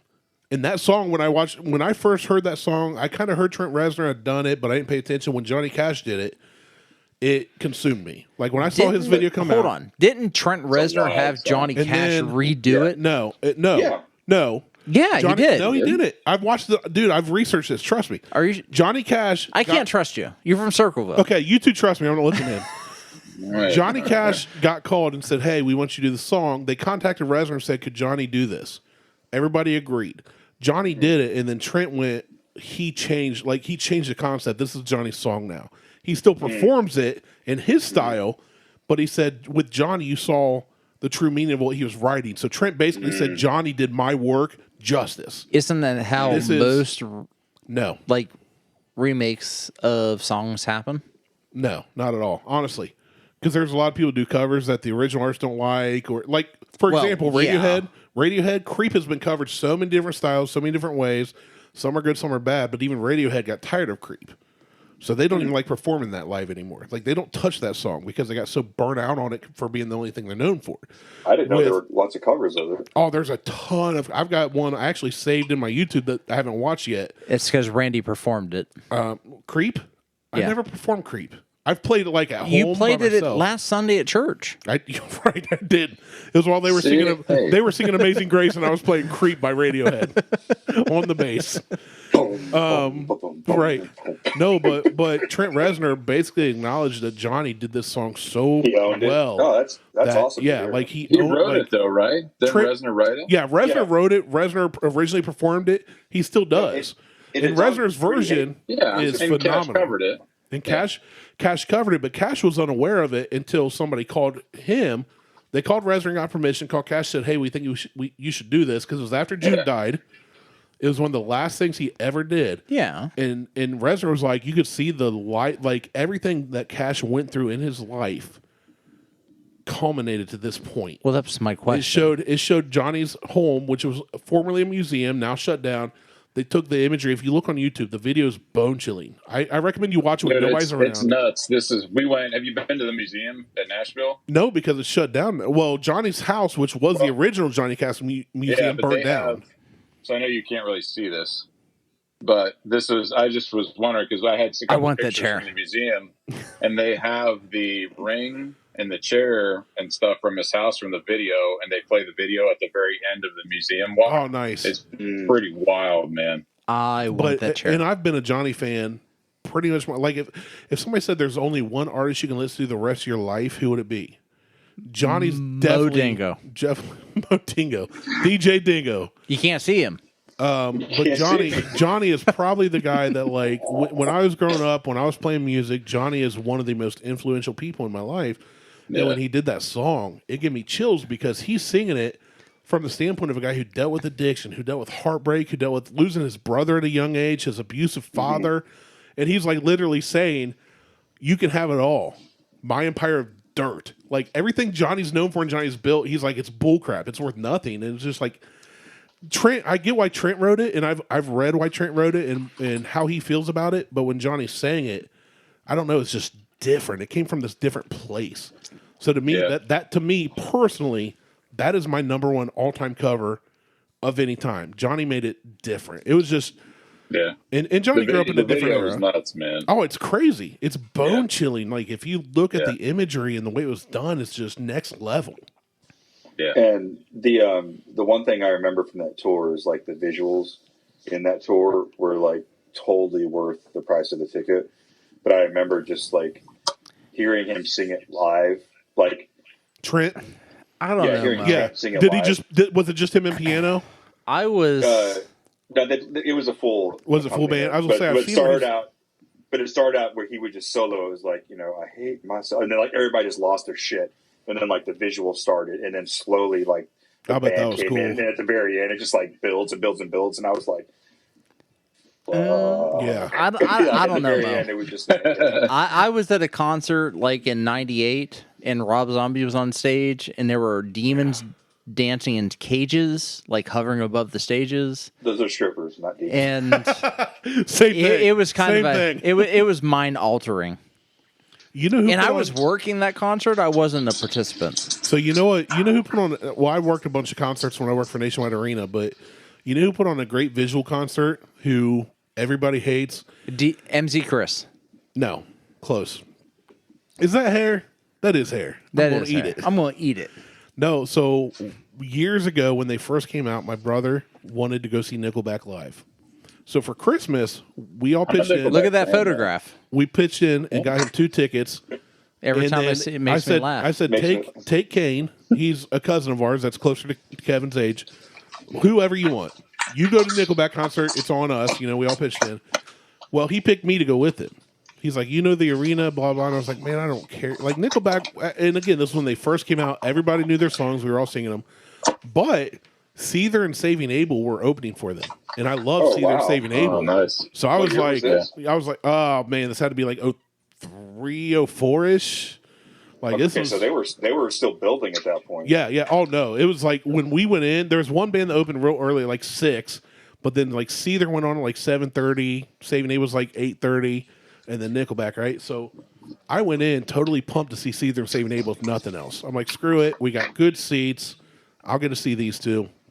And Seether went on, played well, but you could tell they were hammered. And then at the end, they started throwing instruments into the crowd. It was a mess. It was just total crap show. And I'm like, It sounded like they were trying to be Jimi Hendrix. but not good. Except and then awful. And then Saving Abel went on, tore it up. Or maybe Saving Abel. No, Saving Abel went on first, killed it. Cain and Abel? Yeah. Oh, Cain and Abel. That was an amazing rap group. Cain like, and Abel back went in on first. the 90s. One of them killed it. The other one died. Yeah, I know. But then Seether sucked, and then Nickelback went on, and I'm like, well, with Nickelback, I'm going to know the songs because they were all over the radio. Yeah, you got to look at that photograph. And every time I did, it made me laugh. But the production was phenomenal. So I was like, if nothing else, we saw a cool show. Yeah, like Michael Jackson's hair caught on fire. Yes. You're a Pepsi generation. Absolutely. Definitely a Pepsi generation. I've ruined your entire story with Oh, that was Jackson. the end of my story. You were getting Diesel to stop ripping my headphones off and talk to your kid. When that Yeah, happened. well, she was trying to get Diesel to go outside. All right, it's getting late. I got to get home. What? It's 7:00. We're only 3 hours into I'm in this my drop 5-hour top. show. Well, that's fine. You guys can keep We're on coming without for you, me. I Rogan. don't care. We're coming for you, Rogan. I mean, long form. I don't have a long form. Well, I have a wide I form. will say when Mo and I recorded, he was constantly hitting the record button and then hitting it again so that it would stop and start a new show. So we got like 3 hours, 4 hours of audio. Yeah, your kids weren't expecting you home at that time. Wait, Oh no, my kids don't expect me home ever. Matter of fact, if I never came home, You're it wouldn't be my dad never came home when he went out for cigarettes. It'd be like he just left. that's because you don't smoke. It wouldn't even. I have a feeling with your kids, it wouldn't even be he just left. They'd be like, yeah, we don't know where. We he don't went. Like, know. We don't know. Don't care. We haven't seen him in weeks. You're just reporting him and gone now? We're trying to get the insurance money. What are we getting out of him? You got a pool. Enjoy. I mean, my kids could give a shit whether I'm here or not. Oh yeah, Beth. Sorry, Beth just reminded me. So I thought we were going to do one show, maybe two. I didn't expect this to turn into a 5-hour thing. Well, yeah. And I promised Huck we'd do Legos tonight. Bedtime's Well, in an hour. you need to and I'm schedule half hour away. the Christmas controversy episode. Okay, first you know off, what? don't tell us we have to schedule anything because we don't know what that means. No, because You're not wrong. We just don't know how to do that. Hold on. No. I absolutely know how to do that. I just Don't do that. don't do that. Yeah, and I know how to dunk. I just choose not to. That's because you're fat. Yeah. Gravity. Gravity is your foe. Gravity's got. We had that conversation earlier today around Wile E. Coyote and Roadrunner. He wasn't And fat Acme. though. Yep. And well, everything he orders is from Acme. So You'll hear him, Mo. Don't egg Martelle on. Don't ruin it for you. Don't ruin it for you. Don't spoil it for you, Mo. So if we do a show, say around the 11th or the 18th, that would be before Christmas. Why plan it? Let's just call him like we did today. It worked fine. Because it didn't really work fine. Jason was at the chop shop. Jason's been with us for 2 hours right now. At this point, yes. It's fine. But it could have been 3 hours. Listen, you guys are not allowed to do anything. Go to no restaurant, no parties or anything until we record the next episode. So the 11th or 12th or the 18th or 19th. And I we'll don't just even do know. an entire Christmas episode, and then we'll try to get DJ in here as well. the 11th or 12th. I'm looking at my calendar like I care. Yeah, no. I can't do the 18th. I'm fine with either one. See, everybody's good. We're going to call Jason. He's going to be like, yeah, I'm in Vegas at the Bellagio eating right now and gambling and living the life. What And do you we're guys gonna want? be like, that's an hour and a half And then of drive away. He'll call back an hour and a half later, like, I'm back at my penthouse suite. Are you guys still recording? It's fine. That's what I'm saying. You're trying to schedule it. It's not going to work. I'm not going to schedule it. I'm just saying, Guys, be ready. just, you know, So we would have there's a chance that this could happen. me, you, Mo. Yeah, the 18th is Janetti. probably better for me. Oh, look at Mo being all. See, See, this is what happens when you're responsible and Hey. successful as an adult. get a hold of Kelly and let's post that banner, and then we'll do a Christmas episode. You say the 18th will be better for you, Mo? Yes. That's the one day I definitely can't do. Oh shit. God, That's my What only. if we do it during the week? That's my only family. I'm off every Thanksgiving. Friday from now to Christmas. Friday after I get back Okay, from vacation. so- I can do a Friday. So we're just gonna do this. We'll get with DJ. We'll figure it out. Just tell me whatever day. It don't matter. DJ's the worst because he has to Why? drive. Because he's black. Yeah, Well, I don't disagree. Oh my god. or he's literally the whitest person You two we have, know. I was gonna say you two have never seen DJ. You just heard us talk about him. I can't wait till they see DJ. Oh my God! His I Drew- hope he has an iPhone his because I'll Drew get him in Carey on this. looking- What did he say? His friends thought his PO came to pick him up at high school? Yeah, it was his dad. his black dad. DJ looks like your accountant. I don't know if you guys have accountants, but if you do, it looks like DJ. He is. He looks like Drew Carey if Drew Carey was bought at Aldi's. Yeah. Like And it's so DJ funny is- 'cause he's legit half black, but he's whiter than any of us. his reference is I am black from here to the waist down, and then from the waist down to my feet. I'm Yeah. white. Basically from like nips to knees. Wall it up. Yeah, Nips to he's- knees, he's black. That's what he says. I don't I'm believe going to it. get him on here, and we'll have do him, some. have him whip it out to verify. No, we're going to do some Alabama white sauce, and You got to make the white sauce, dude. he would be so. Don't pissed. don't even tell him. Just make it. No, I'm just like it's a ranch. Tell me it's ranch dressing. It's a ranch. It's a ranch. All right, I got to get out of here. It's Montana. If you guys want, it's Montana Ranch. That's better. It's a Montana ranch sauce. We call it Compton Cream. It's fine. You'll love Compton it. Cream. Is that what you said? You'll love. Yeah, It's going to be Compton Cream. great. It's Put your delicious. fries in that. Shut up. All right, let's wrap it up. All right. We got to wrap it up because for Janetti, it's like 3 p.m. or something right now. He's mean- still got 18 holes to play. 4:50. He had to close the blinds. He's got to close up the pool for the evening. Right. Yeah, man. Got to only 5 o'clock here, pay his bro. landscaper. All right. Well, check us on Facebook, Instagram, and Twitter. Insta, Google, Instagram. Check out, Jason or Mo on Instagram if you can find them. I'm not going to give them their. Yeah, We're not giving out my government I'm not name. giving out their not stuff. giving out my government name. The worst was when I learned Mo's government name. I was like, "That's not you. No. Don't tell me that." I saw. I think he mailed me something, or I don't know. I don't like it. It's Mo Dingo. It's literally Whitey Balder. Whitey Boulder. Yeah. That sounds like a rap name. I know. A rap name? For Eminem. No, not even. That him. sounds like someone on a Anyway, diss that track. fell I am. flat. That- Anyway. Whitey Boulder's touring with Uncle Cracker. This I was summer. going for Whitey Bulger. I Which know what is you're the- going yeah. for. So, and Mo didn't go with it. Damn it. Mo didn't know what the hell you were doing. That's not Mo's No one knew fault. what I was doing. I know my limits. Anyway, Mo's like, you said Whitey, I was out. it's like Everlast is Whitey Ford. Yeah. Blues. And Mo would have been Whitey Balder. Stop. You're not helping the situation. Am I not? No, wrap it up.